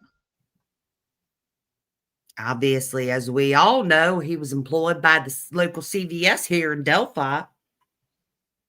Is that really all you know about his employment history? Mm-hmm. I guess maybe a better question is, have you ever looked at any documents or records regarding his history of employment No, as part of your investigative process? no. Who was it that made the decision to arrest him after this test result came back? Again, I think that was unfortunately during that time period, my father had passed away. So I was actively involved with a family funeral during that time period. But ironically, I do recall very well that the day of my father's funeral in Clinton County, the detective Liggett called me and said, "Hey, we're getting ready to make an arrest." Do you believe that somebody kind of stamped that, or do you think it was a unified command decision? Again, obviously, we know how the system works. I mean, the information was presented to Mr. McClelland, and then upon his review, and then ultimately the judge's decision on the probable cause affidavit. I don't think that's how that went at all, Tobe, but thank you for your answer. Were you a party to any of that No. because of your family commitment? Right, right. Are you Family aware of any? commitment. What? His father's funeral, family Yeah, commitment. yeah. Are you aware of any? I'm thinking loosely here, but were you aware of any disagreement amongst the unified command about whether or not to do this to make this arrest? I guess again, I'll refer back to my being human comment earlier that throughout the whole process, there were various disagreements, but that's natural, you know. So when it come to this juncture, there was discussion, you know, whether or not enough information existed from the probable cause aspect. And then you had investigators back and forth. And then ultimately, I think once one or two or however many there were in favor of it, had, if you will, pleaded their case to the other side, then it became a group effort in saying, yeah, let's move forward. You know, in my experience in this business, and I've kind of actually seen it from both sides, a lot of these decisions about arrests are made. They're not very difficult. I mean, a lot of times when you make arrests out in society, people, um, eyewitnesses told you what happened, people confess, right? Right. This was not that. I get the impression that there was a lot of debate before the ink hit the paper, so to speak. Yes. That's very interesting. I see. I don't feel that there was a lot of. I think there was a lot of back and forth, and Jerry Holman was like, "Let me have a chance, and I'll get him to confess." And he sat down with him on the 26th, did not get him to confess, but pissed off Jerry Holman to the point where he was like, "Fuck you! I'm arresting you because I don't fucking like you, and you won't go with my read technique." And then I think they had to draw up the paperwork. Duh. Yeah. But Did you ever talk to? there still could have been debate amongst them after the fact. I mean, after Jerry just Arrested decided him. to go for it, yeah, Yeah. they could have been like, "Dude, what the fuck did you just do?" Right. Right. Kind of like what Todd Click was like. Like, what the fuck are you doing? I want to know who's on each side. Like, who was having the like, this isn't the right time to do this. I saw you. I can't Tobe. tell you that. I won't give you that information. That's private information. The information. Did you ever talk to anybody at the Unified Command or any one of them, those people that were involved, that they told you they had reservations or that they had real concerns? I remember then Detective Leggett and I having a conversation about, I mean, he's, in my opinion, open and objective. And so he was in his own mind displaying to me both sides of the fence, if you will. And so, but I think the information that had been developed prior to arrest, that he felt more of a conviction that he felt this needs to move forward with this arrest.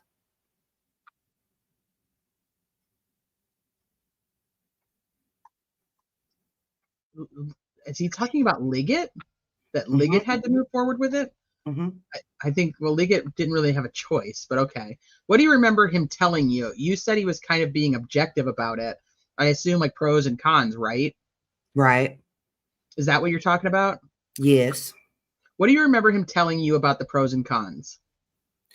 Well, obviously, the circling back around with the ammunition and the firearm aspect, and then that seemed to be the strongest point that I remember him saying. And then also, but again, referring back to not necessarily a con, but referring back to, I don't want to say beating himself up, but beating up the process as far as why this wasn't followed through properly, like 5 years previously.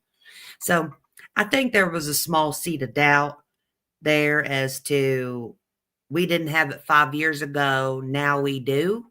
So Yeah. Like the information was available to you the whole time, yeah, theoretically, but yeah. it's taking this long. So yeah. That was an internal battle that he was going through. Yes. Okay. Anyone else confess to this crime that you're aware? Have there been any confessions that you're aware of that I wouldn't know about? Again, I don't recall specific names, and again, I'll offer a disclaimer here that it was later shown that there were mental health issues. And so we had maybe one or two individuals saying, "Hey, I did it." Oh, like just like Rick, I did it. I did it. I did this. But again, once those were followed into, then it was determined that got a history here with a mental health aspect. You gotta be fucking kidding me. No, I'm not kidding you. So Do I look like a joker? other people confessed, but it was determined that those people had mental health issues. Right. Rick Allen confesses, has mental health issues, and let's take him to fucking trial. Mm-hmm. You pieces of shit. Yep. I think it's fair for me to ask, do you know the names of any of these people, or can you kind of like point me in the direction? No. You know I'd be interested in that. No. And I feel like there's some references in the Discovery and Fairness to some of this stuff you're talking about. Sure. Were any of those individuals people that you knew around this community, like, oh yeah, it was my neighbor Bob? No, and actually, I'll add to what I just stated that part information following up on not only in that individual or individual's mental health, but it was also looked into simply where they were on February 13th, 2017. It's too late, Tobe. Too late. Nice try though. Like alibis? Right. So, once, as I recall, the one or two, and again, the names escape me, but the one or two that I remember, they were followed into, I think one was determined to be in maybe Alaska or something like that. So nowhere near here. You didn't take the opportunity to make the trip to Alaska. Although I've been there.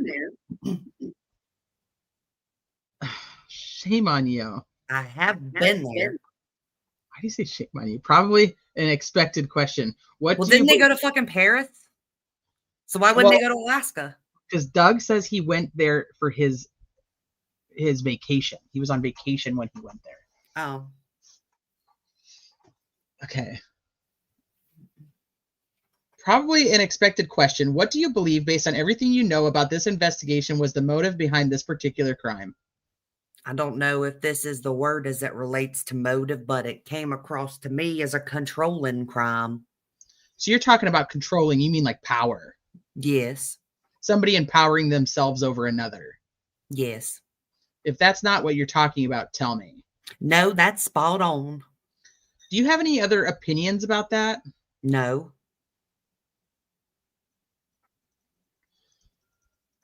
Okay, so I'm gonna side conversation for a hot second. I've always felt like that. I never felt like I didn't feel like it was sexually motivated. I felt like it was a power crime. And the fact that Tobe, of all people, is the one stating that he also believes that is very interesting to me. I've always felt like the bridge guy came from the south side of the bridge, walked past the girls made a comment to him. Oh, 100%. And then he turned around and was like, what the fuck? Yeah. And that's where you end up with like, oh, you guys think that you're so tough kind of thing. Let me show you. And I agree with you that the bridge guy video is him. Dude, I got 2 splinters. Probably from your stash. No, I got my kid another bed. I got him a taller bed, and I took down his other one today, which is made of wood. And the slat, it's a loft bed, but now he has a bunk bed, just only the bed on top. But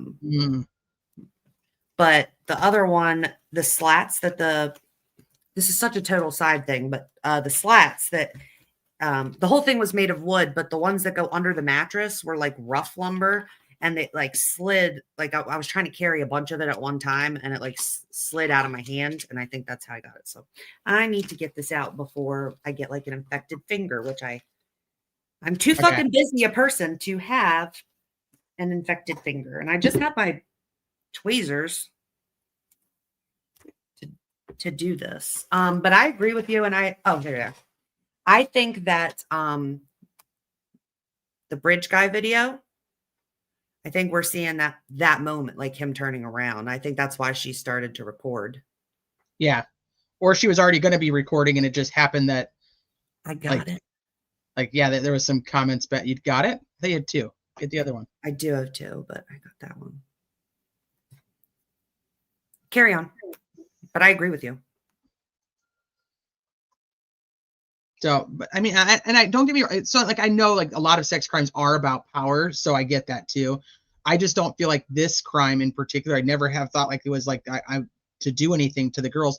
The perpetrator had, if you believe the state's timeline, the perpetrator had plenty of time to do a sexual assault on the girls if that was the intention behind the crime, regardless of what the state wants to say about like, oh, the white van shows where the van drives by and scares him, so he kills them.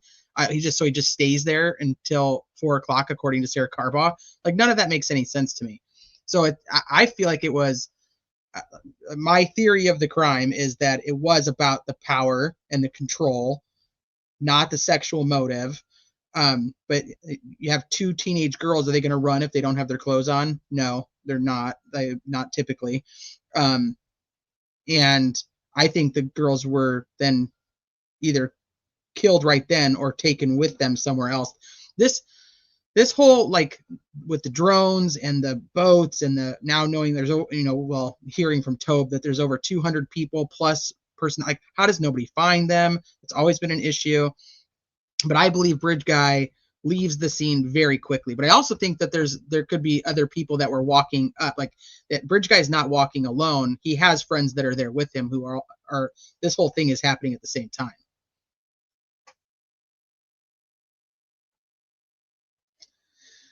Okay. I don't know if I did. Do you have any other opinions on that? I don't know if I said that or not. Greenie.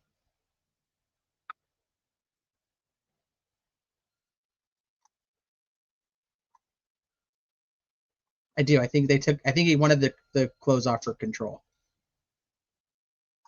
What's that, B?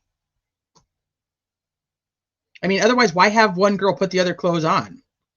Like, how does that? It doesn't really add up to me. Like, there's a reason you have the other girl put the other girl's clothes on, and we don't even know that Abby was actually ever fully nude. We know that she had her pants off, and obviously the sweater has to come off. So, is that like when things transpire?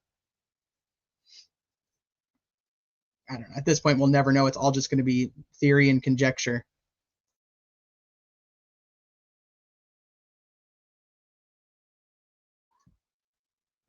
I do. I think it was sending a message. Okay, I guess we are still on break because Sleuthy has to pee.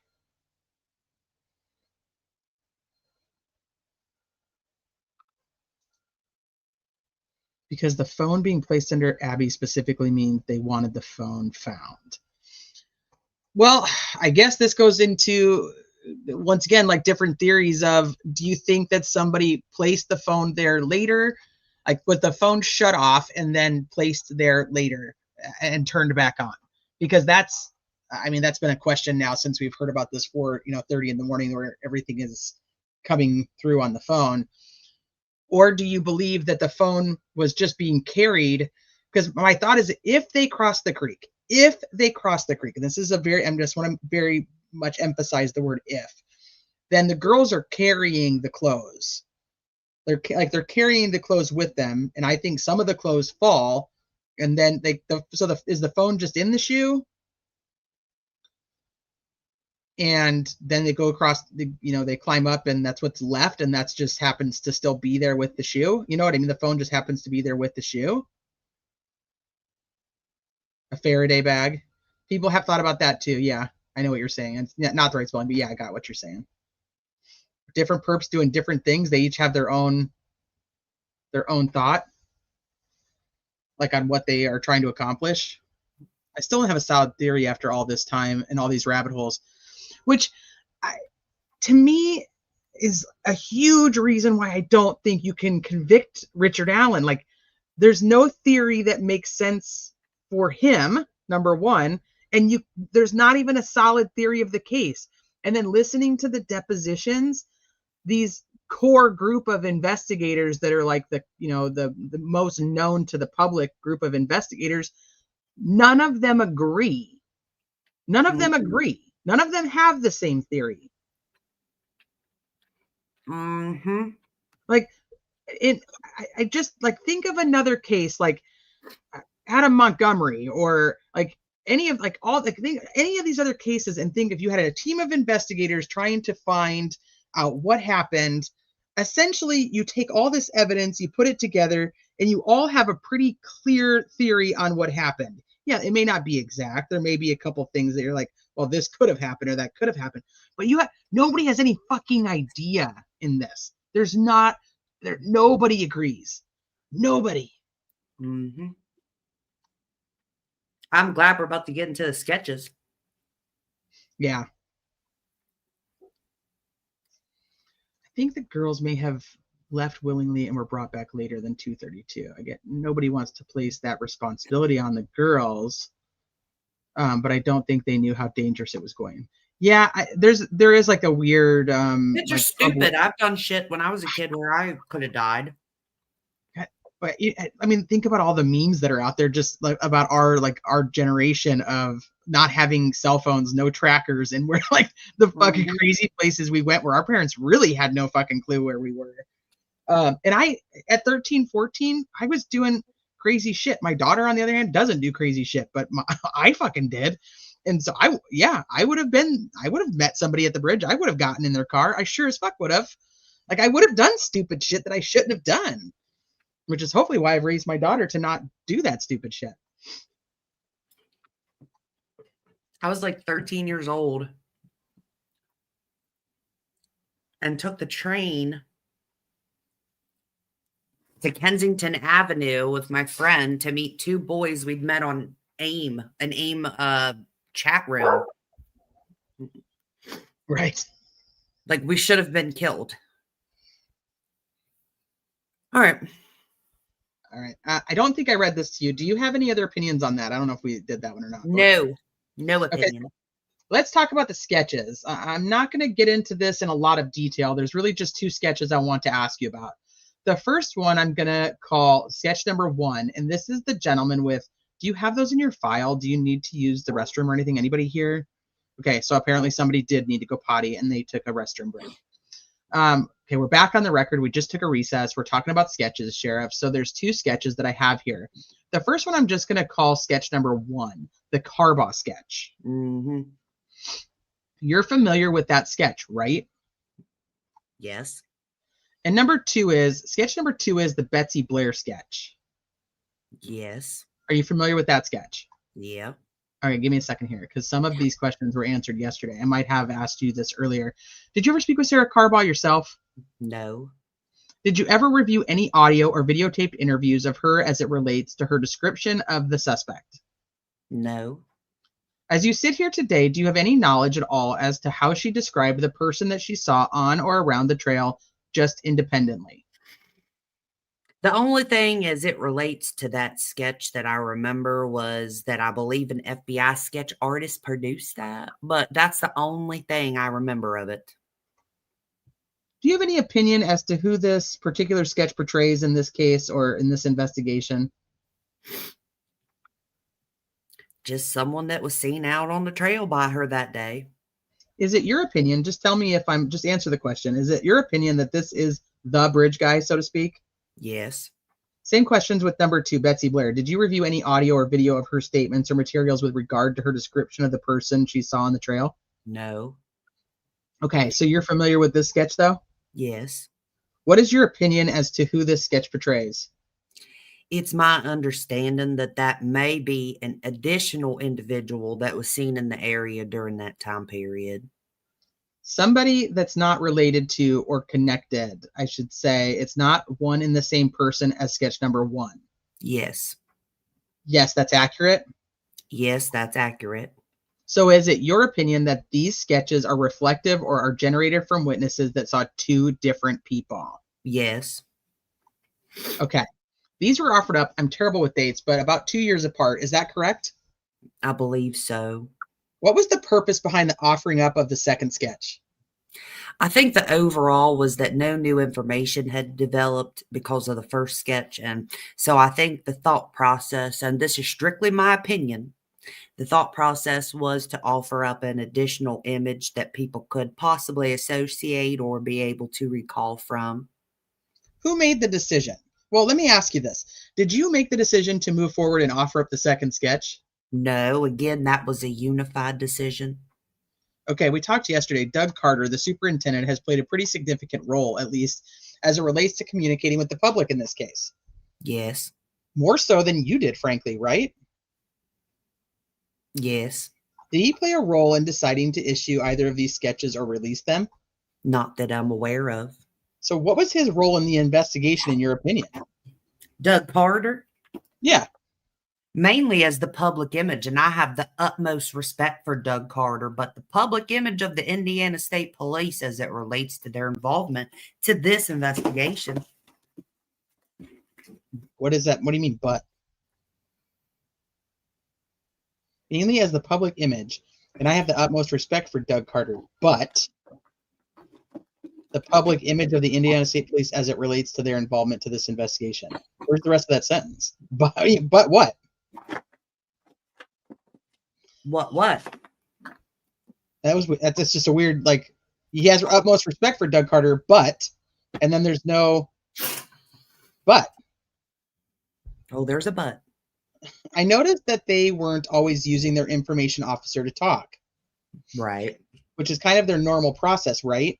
Right. So they treated this case a little differently. Yes.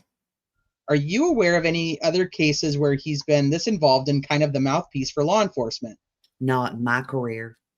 Okay, you mentioned earlier all the different agencies that worked on this case. I'm familiar. I'm interested in the FBI's involvement. Are they involved in this investigation at this point that you're aware of? No. Why is it that they're no longer involved? At this point, mainly from the aspect of reassignments, voluntary reassignments, I believe, by one of the primary agents, and then due to retirements. So new field agents that are in our area have not come on board since those retirements and those reassignments by other agents. Okay. During the course of the investigation, were you communicating with, let me use the phrase loosely, a point guard from the FBI? Did they have a point of contact that you primarily communicated with? Yes, there were at least 2 agents. I can remember one name, but I can't remember the other. Who are they? The one is Rich Davies. We heard his name yesterday. I'm drawing a blank. The other agent is... So you talked to both of them? Yes. It wasn't like you were talking to their boss or something? No. I don't know where the buck stops with all this stuff. Yeah. You don't either. Okay. Were there times during the investigation he didn't ask him about his argument with Carter? I wonder if he didn't know at the time. The argument with Carter at the 2019 presser, they got in an argument before Doug Carter went out on stage. Maybe Rosie didn't know about it yet. Okay, were there times during the investigation, even leading up to now, when there were differences about how to handle the investigation between law enforcement agencies when there was just disagreements? I remember some meetings that, yes, there were. Again, the human factor, in my opinion. So, yeah, there were varying opinions and discussions about the approach on certain aspects. Did any of those meetings that you were involved with were they arguments? Was it hostility? I'll use that word. No, no. Was there ever any discussion amongst the unified command that you were involved with that the FBI was somehow not productive in this investigation and that they weren't helpful? I don't know if there was, well, I mean, there were discussions that why is the FBI doing this, or why is even Carroll County Sheriff's Office doing certain things? That was common uh, amongst us. Hold on, Not real every quick. day. Okay. Not every day, but we would have conversations. But again, we were able to, I felt like, work through things and get through it.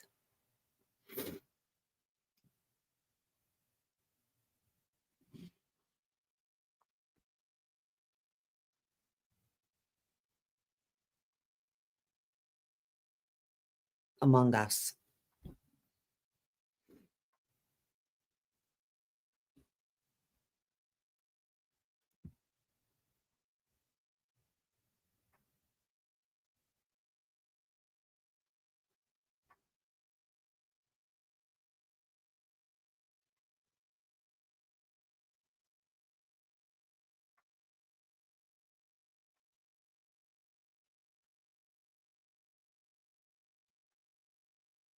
What is that?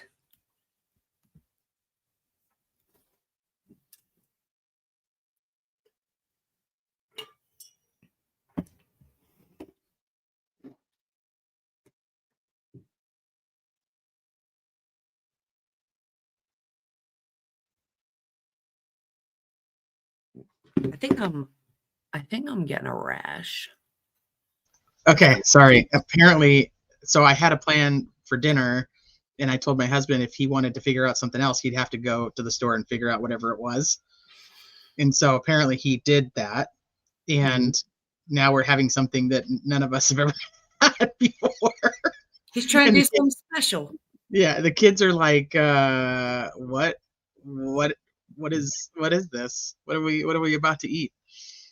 What is So it? it's some type of chicken and noodle with broccoli. Oh, I don't know. good. I can't see it from here. I'm just hearing about it. So Wonder if it's like fettuccine alfredo with broccoli. no, not fettuccine, because he would have just called it that. Oh, So it's I don't know what it is. I have no idea. stir Um, fry. I don't. I could maybe. Yeah, I'm gonna have to figure out how to order pizza. I think I can just do that. I have no idea. I don't know what we're eating. No, because he made chicken Alfredo last week, so he would have just called it that. We know he knows the word. Yeah. All right, carry on, because I think I'm getting Yeah, breaking out or something. I know. He was like, "Well, how much longer do you have?" That's when I was figuring out what was What going page on. are we Okay. on? 92. We've got less than an hour. Okay. Okay. I'll circle back to kind of a discussion we had earlier. Do you associate any of this lack of coordination early in the case with the FBI's involvement? Like they came in and made things more difficult? No, I think a lot of it was just this was a big scale situation for a small community. I get the impression there were a lot of moving parts, Yeah. and it took a while to kind of get that together. Is that Yeah. So honestly, even with my years of experience, the overall concept was okay. And finally, once, if you will, the dust settled, then we were able to sit down and move forward. I'm going to go through each law enforcement agency. Did the FBI ever push the Unified Command to seek an arrest warrant for any other individuals in this case other than Rick Allen? There were individuals they had developed. Obviously, Mr. Logan comes to mind that they felt that. But again, we had that collective dialogue and sat down and said, okay, no, or whatever. So Any other individuals other than Ron Logan? I can't think of anyone. Can't even think of fucking Klein. All right, I'm going to ask you about other suspects, but I think this is going to be, frankly, much less intensive than what Officer Liggett went through yesterday. Have you looked at the list of the 17 suspects that I offered up to Mr. McClelland? I just scanned through it. So I guess my first question is, how involved were you in vetting each or any one or all of these particular individuals in this case? I was not overly involved. Again, my duties were administrative and just being briefed by our detectives. Were there names on this list that you weren't even familiar with, or do you want me to read them to you? If you don't mind reading them to me. Okay, how about we do that? I'm going to just read you a name, and you tell me if you're even familiar with the person. Ron Logan, yes? Yes. Yes. Keegan Klein, Yes. Tony Klein, Yes. Dave Liebert, Yes. Jimmy Dale Duvall, Yes. Brad Holder, Yes. Rick Redhawk, Yes. Michael David Schmidt, No. Patrick Westfall, Yes. Thomas Lincoln Wallace, No. Brad Weber, Yes. Daniel Nation, Yes. Derek Derman, Yes. Elvis Fields, Yes. Garrett Kurtz, Yes. Ashley Garth, Yes. Gabe Ellis. No. So basically, out of the 17, you're unfamiliar with 3 of them, Yeah. How is that so if he doesn't really know anything about the investigation? right? The people who actually investigated these people acted like they didn't even know these people. So, You're not familiar with 3 of them. no. So do you have any firsthand knowledge of, I'm going to ask this broadly, why these people were suspects, whether or not they were vetted, what the results of that vetting was, and whether or not they've been excluded as suspects? Is that anything that's even within your, like, bailiwick at this point? No. He doesn't know that word. I mean, how does he not know who Gabe Ellis is? I agree with Ricky. Yeah, it doesn't make any sense. I mean, that's the answer to give if you don't want to talk much more and you want to go home today, but you might have to answer this question in a more formal setting. Right. No, nothing. So you weren't assigned any one of those individuals to kind of vet or work through their potential as a suspect. I was not. Did you play any role in reviewing any of the polygraph exams that were done in this case? No. Did you, I'll say participate or attend is probably a better word, if in any of those exams? No. Do you know who the exam officers were? Don't even know that. No. I'm kind of looking through my notes here. I asked you earlier about law enforcement agencies making other arrests. And frankly, you mentioned there was discussion about Ron Logan, right? Yes. Was that the FBI primarily? Who was it? If memory serves me correctly, I believe FBI played a larger role in that. But again, I think U.S. Marshals were also involved with it as well. Who was the contact for the marshals? I don't remember their name. You don't fucking know anything about anything. I don't know that that's really come up yet. Man, woman. I don't remember that. Where is the U.S. Marshal around here? It's either Merrillville or Indianapolis. Are you aware of any other efforts, where there was information being generated by law enforcement officers and shared with the prosecutor to seek an arrest warrant for anybody else? No. Keegan Klein comes to mind. Was there ever an effort to try and seek an arrest warrant for him? Not that I was privy to. Were you involved in his circumstance much? No. All right. So earlier I was asking you about some of these hate crimes. Mm-hmm. And I think you said something about a religious group. Mm-hmm. Does the word Odinite sound familiar? That's it. It's actually not. Okay, is that what you're talking about? Yes. What can you tell me about your knowledge of the potential involvement of the, I'll say, Odinites in this particular case? All I know is it was a portion of the investigation that our detectives were, and when I say our detectives, we were, there was also, I believe, some involvement with the marshals and just checking into the overall, what did that involve with that group? What were they involved with, and whether or not there may be a connection to the case. Were they reporting back to you about this stuff? To our investigators. I say stuff. I hate to use that word about this information. Yeah, to our investigators, not to me directly. I mean, did anybody report to you directly, law enforcement or even non-law enforcement authorities, about, hey, these Odinites are involved?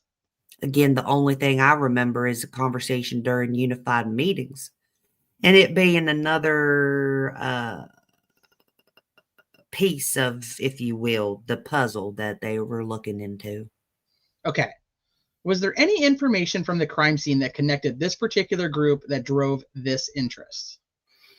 As I believe I mentioned earlier, there was, I remember, discussion during one of our unified meetings as it relates to the placement of sticks or tree limbs at the crime scene that drew some suspicion. I saw those, which frankly reminded me of something entirely different, but that's a discussion for another day. So it's pretty apparent that those tree limbs or sticks, they weren't placed there naturally. Right. Like it wasn't some environmental condition that they fell out of the tree, right? Correct. That they were done by some human for some reason. Right. There's not really much debate about that. Right. If there is a debate, tell me what it is, because I'm not aware of that. No, I'm not aware of anything. Anything else at the crime scene that in some way may have driven this interest in this extremist group? My phrase. Nothing comes to mind. All right, let's take another break here. Okay, we're back on the record. All right, just a few more questions. We're still talking, I'm looking at my notes here. We're still talking about extremist groups, hate groups, whatever. First of all, was there some suspicion that Ron Logan was maybe involved with one of these extremist groups? Or am I just not, I should ask the question straightforward. Are you aware of any information that Ron Logan was involved with some extremist group that might have been behind this crime? I do not recall any conversation like that. Are you aware, going back to this other, the Odinite stuff, are you aware of any particular suspects that were associated with that particular group? Suspects in this case, of course. No, I don't recall any names. Do you have knowledge that Unified Command was dealing with that particular situation, or that it was just some officer that was investigating the possibility of hate crimes, I guess, if you will? I recall that there was a unified command briefing. There was discussion. It was mainly from the aspect of, I guess I'll say, I don't want to say an update, but I mean just information sharing during the meeting as it relates to what they were learning.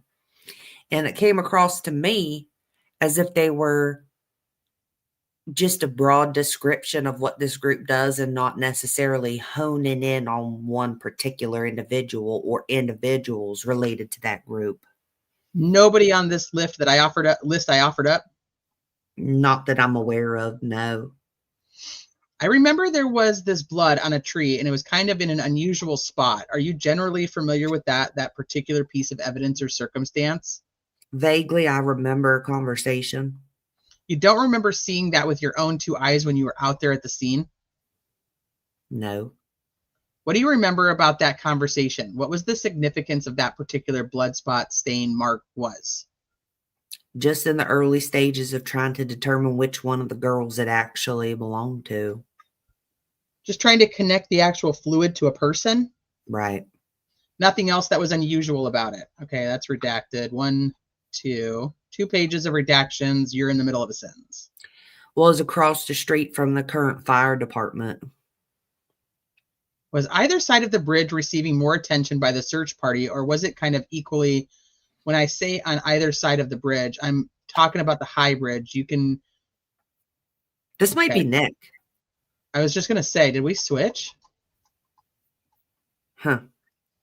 Okay, somewhere in here we have to switch again because I don't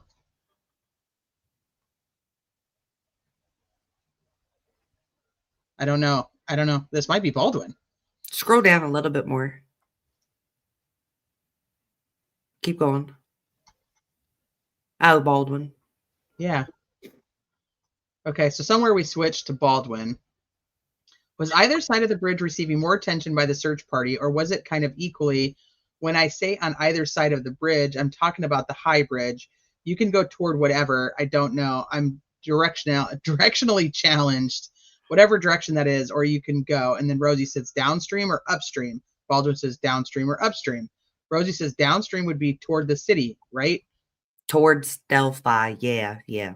And Rosie says the girls were found upstream, so we're all on the same page, right? Right. Baldwin says the girls were upstream. As I recall, again, initial efforts were all over. So it was equally, I'm going to refer to the east side of the bridge and equally to the west side of the bridge. It's so true. Okay, so one thing that they're wondering is if there were so many people walking around, how was it that nobody was able to see these bodies? Has that been thought from law enforcement as well? I mean, yes. I mean, that's a respectful question, and I don't have an answer for it, though. Was it ever thought of or considered by anybody in Unified Command? It is Unified. Yeah. Unified Command, was it ever considered or thought or talked about by folks in Unified Command that maybe the girls weren't killed at the scene or they weren't at the scene at the time they were killed? I think that was, as I remember, was only brought up, and it would make sense more so discussions, I believe, with the crime scene investigators as they were collecting evidence. And so that would be a good question to ask whoever the crime scene investigators were. Yeah. But was there conversations within Unified Command meetings that the girls were abducted? This is at least a theory. I'm in Unified Command. There is a theory out there that the girls were abducted. And then we have a page of redactions, and I'm in the middle of a sentence. I think I might still be Baldwin, but I don't know. We'll see. Girls might have been taken to a shack or some type of building before they were killed. Has that ever been talked about by you or anybody else in Unified Command or any detective? That doesn't sound familiar. I don't think it's going to take much longer. So I just want to be clear on this. When you arrived at the crime scene, I know that the crime scene techs had already been there. Is that right? They were just wrapping up. Had the sticks been taken off the girls at that point in time, the branches? I'm trying to remember. I can't remember. Have you seen the crime scene photographs of the sticks on the girls? It's been a while, but yes. And you did say a minute ago that it's very clear that somebody, a human being, had to have placed the sticks on the girls in a certain way, right? That's my opinion. Did this whole religion, whether it's Odin religion or any other religion, did that at some point in time become a non-issue in terms of the investigation? I guess the way I'll respond to that is that, obviously. Okay. Obviously, at some juncture in the investigation, we heard about it, had discussion, we were briefed on it, or updated. And then on down the line, it's nothing else was ever brought up. So I don't know the outcome of that. Oh my God. When was the first time you heard the word Odin related to the possibility of what was going on with that crime scene? Was it within a day or two, or was it? It was, as I remember, maybe months on down the road. What about by April? Do you think you had heard the word Odin by April? I don't remember that specific type of information. Would you have been interested as the sheriff if you had encountered evidence of other people having similar interests in the type of stick configuration that was found on the girls? Would that be of interest to you as a law enforcement officer? I mean, I'd be willing to be, I guess I'll say open and objective. I'd be willing to listen. I guess what I'm saying is, if I came to you and said, hey, I've got photographs of other people that have sticks on them or in a similar situation, would you be interested in that? Again, I would listen to what they have to say. All right. Is it, to your knowledge, was there any outside source that looked into this, outside of law enforcement, that looked into this religion, this religious aspect? Was there any experts brought in, any religious experts or any types of experts that were brought in to determine whether or not what was seen at the crime scene might be religious in nature? If there were, I was not aware of it. Who was on the Unified Command? Who were the people that were in Unified Command? Specific names? Yes. As I alluded to earlier, it would be Tony Liggett, who was detective at the time. Kevin Hammond, who was one of our detectives at the time.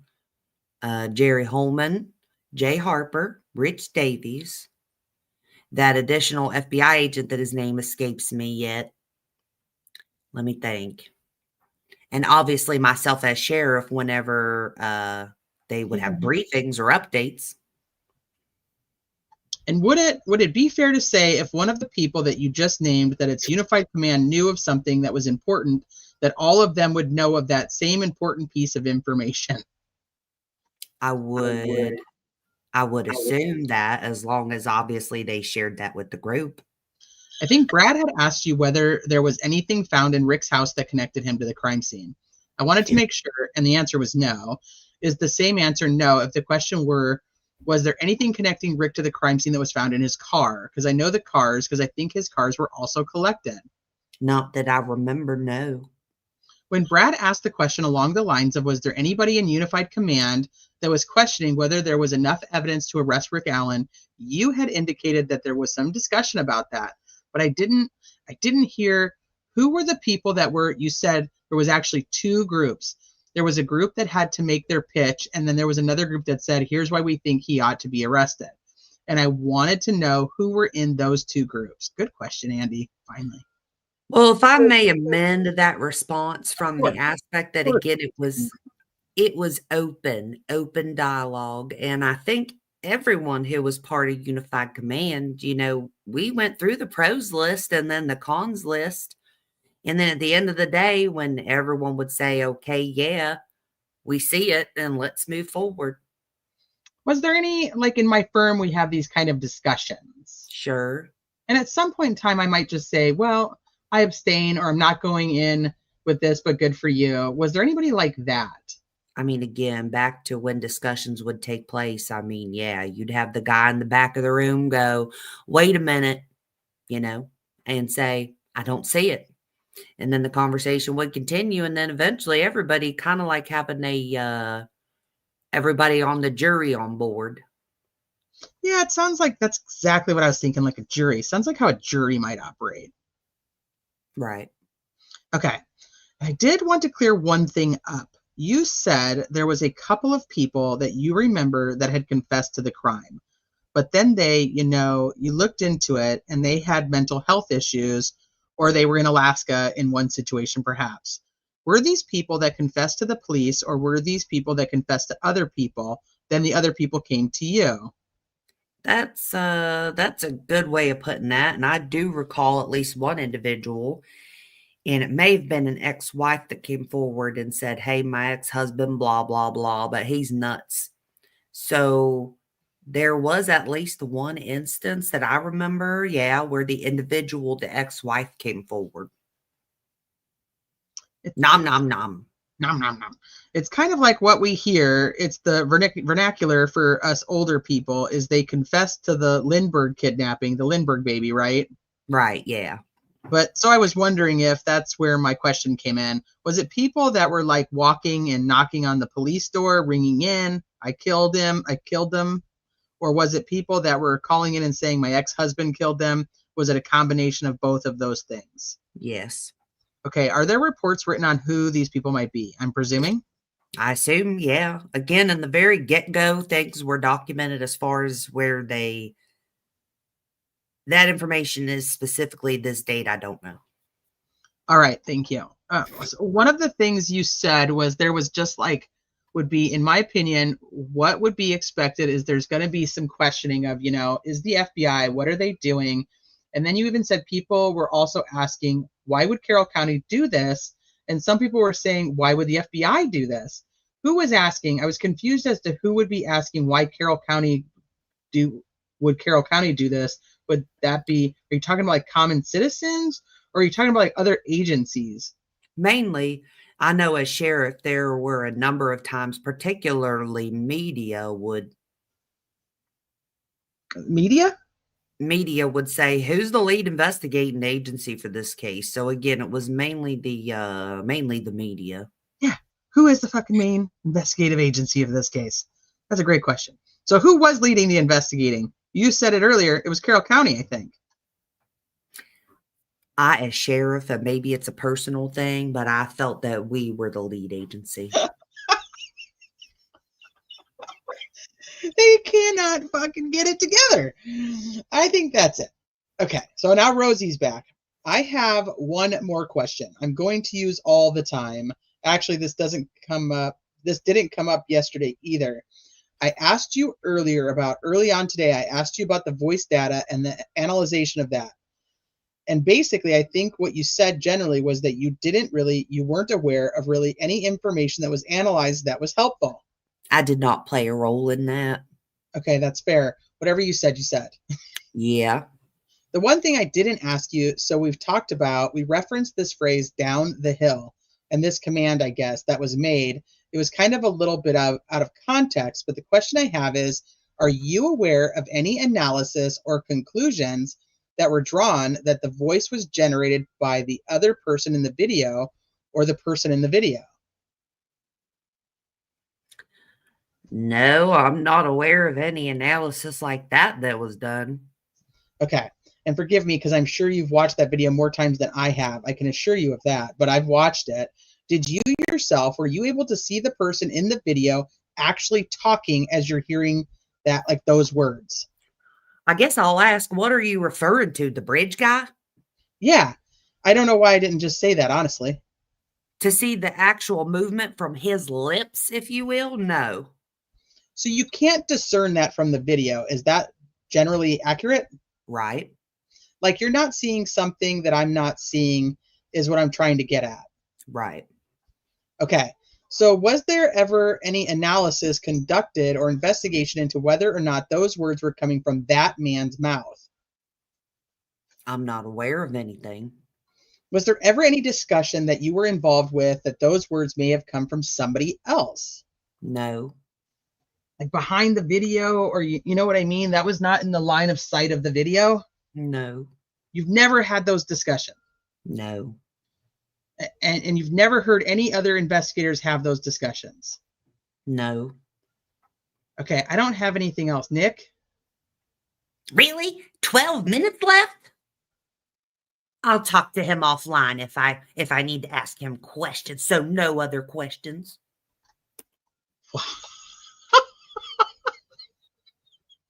Dick. He's such a bitch.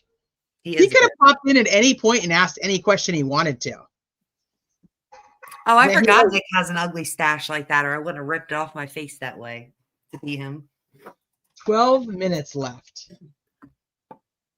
That means I've been sitting here this whole time and I can't think of a single good question. So I'm going to act like it's your fault that I can't ask my question. Yeah, because he could have just been like, hey, I need clarification on that. Can you clarify whatever? I mean, he's done it in other depositions where he just pops in with whatever the fuck he wants to say.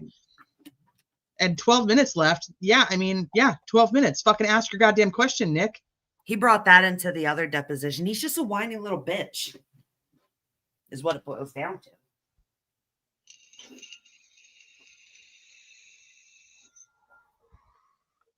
Yeah. Okay, only gave me 12 minutes. Poor me.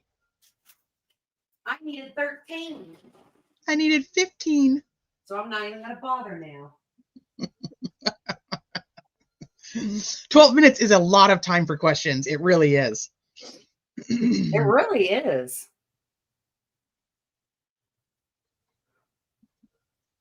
And I'm sure Tobe didn't have anywhere important to be. Yeah, the fucking guy doesn't do anything, Chelsea. I mean, we're going to, add another 4 minutes to this because Nick has a couple questions. Like, just do it. And he's like, I'll talk to him offline. Well, yeah, obviously that's what you do. I'm surprised that he didn't say, yeah, I just talked to Nick like yesterday to prepare for my deposition. But it was really obvious that Nick or that somebody told Tobe, just say you don't recall. Say you don't recall or you weren't a part of it. There's very weird to me that he still thinks that he was the lead investigator on this case, but he doesn't know shit about anything. Don't delete me. I'm not.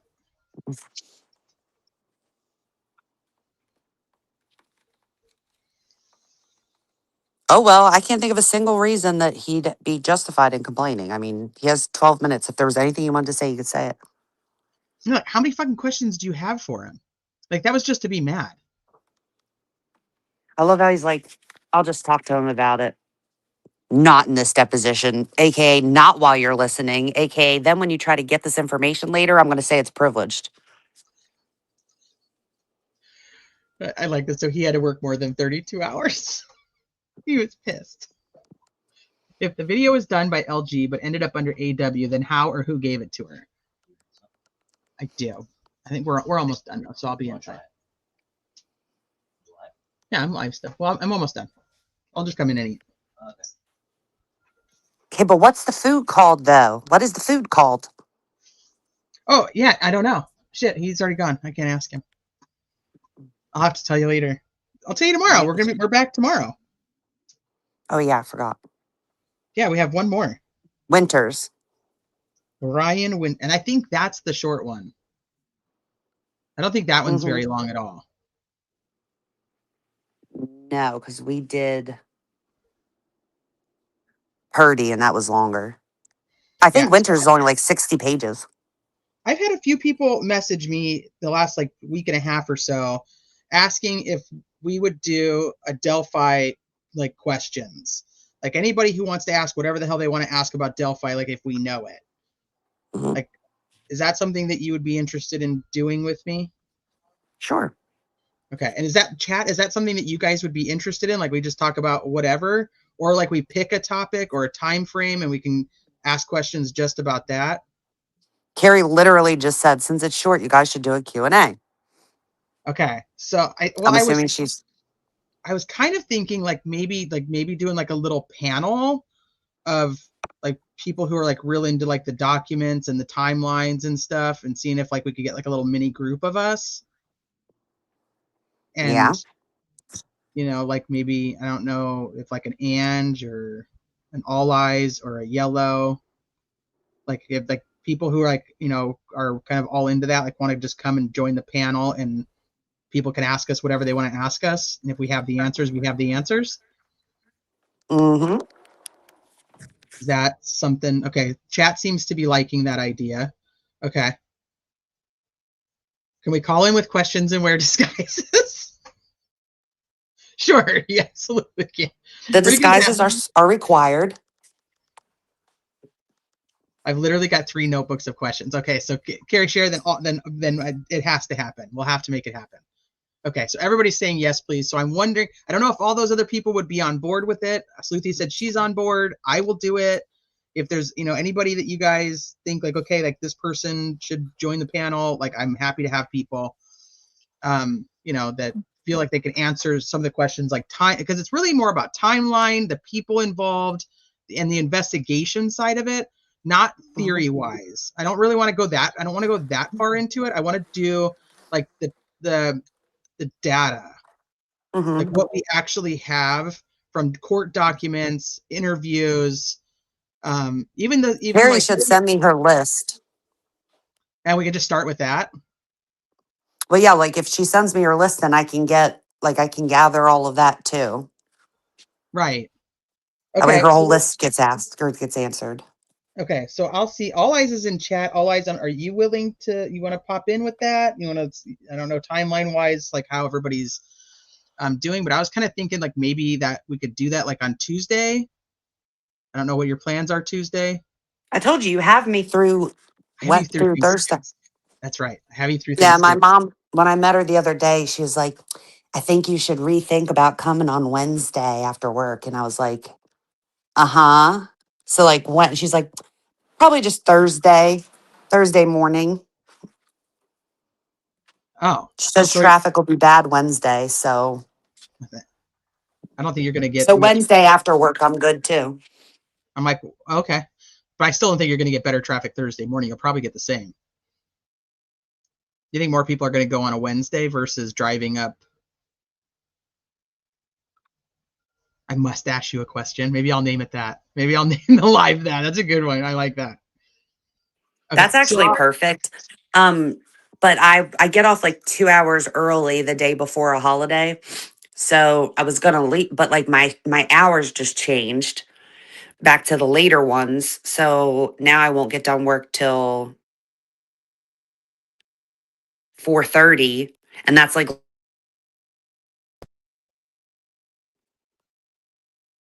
did I lose you? You cut out real quick. Okay. You said So now I don't get done till 4:30. So I would literally be leaving my house like during rush hour. I'd have to get on like the turnpike and stuff. So yeah, no, you didn't want to do that. Then you got regular traffic plus Thanksgiving traffic. correct. So I'll just get up early, I guess, on Thursday. So this is a 9-hour live, but a good 9-hour live, Andy. Okay, so that I guess that's kind of the thing then. So on Tuesday, like how long do you think we need to do it for? Well, that Like when should depends we on the questions and how easily we can answer. I don't know how like early we should start. Well, I'll be at work until wait, what day? Tuesday. 6:30 my time. Oh, okay. So we'll start at 3. No, that's the same. No, wait. Okay. So 7 your time then. Yeah. Okay. That would give me like, maybe 4 hours. Okay. I think that would work. And if we had to do a part 2, we could always do a part 2. So Well, yeah, like, and even Thursday, if people like didn't have anything, well, you'll probably have stuff to do, but I'm not home Thursday. Yeah, I'm going to my brother's. yeah. But I mean, like I'm good like Friday, or I mean, I'm good any other day except for that day. That's the only day I'm actually going anywhere is physically on Thursday. So Well, we'll have Tuesday and Wednesday, so. yeah, we could do that. Okay. Can you message Ange and Yellow and see if they'd be interested in that timing of joining? And then All I said she's in. Like I said, if there's somebody else who has like info that you feel like works, I mean, we can answer in chat too. You guys are welcome. I can drop a link. We can do something like that. So, all right, let's do that. So tomorrow, still 3:00 Pacific for Ryan Winters. Right? Yep. Wait. No, because I don't get done until 6:30. Tomorrow, What's tomorrow? Monday. Yes, I don't get done until 6:30. Now you're confusing me. I thought maybe tomorrow was Sunday. No. Okay. So tomorrow is 4:00 Pacific, 5:00 Mhm. Mountain, 6:00 Yeah. Central, 7:00 Eastern. And if you're across the pond, you have to do your own math. Yeah. Okay. So tomorrow, 4:00 Pacific, my time. I'm going to schedule that live right now. That's Ryan Winters. It should be a shorter one. And then I'd like to do same time Tuesday and have a panel of where we can just answer any questions about Delphi or go through whatever the hell we want to go through, whatever document, whatever map, whatever we want to look at. We can just do kind of just whatever we want. So Yeah. that's what we're planning, is just to have like a panel of ask us anything Delphi related. Mm-hmm. So if you want to message the girls, I'll talk with All Eyes too, so we make sure that that's same time. Like I said, if there's somebody else who feels like I want to join the panel and be up there, by all means, let me know. Okay. I'm going to go figure out what the hell I'm having for dinner. Yeah, let us know. I will. I'll let you guys know tomorrow what I ate, or if I ended up ordering pizza. Okay. So there you go. Write them all down, Amanda. You have till Tuesday. Carrie, send me pictures of your notebooks.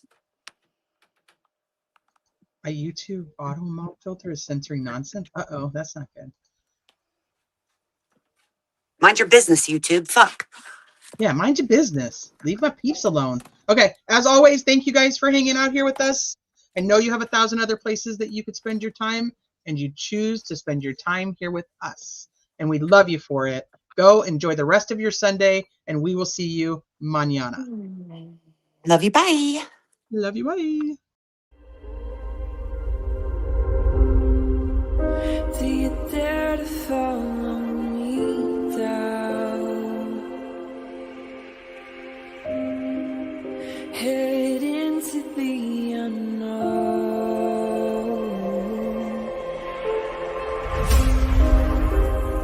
Down the rabbit hole.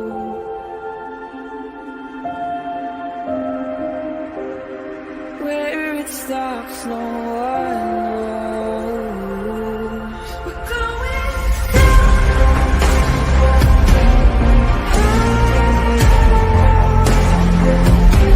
We're going down.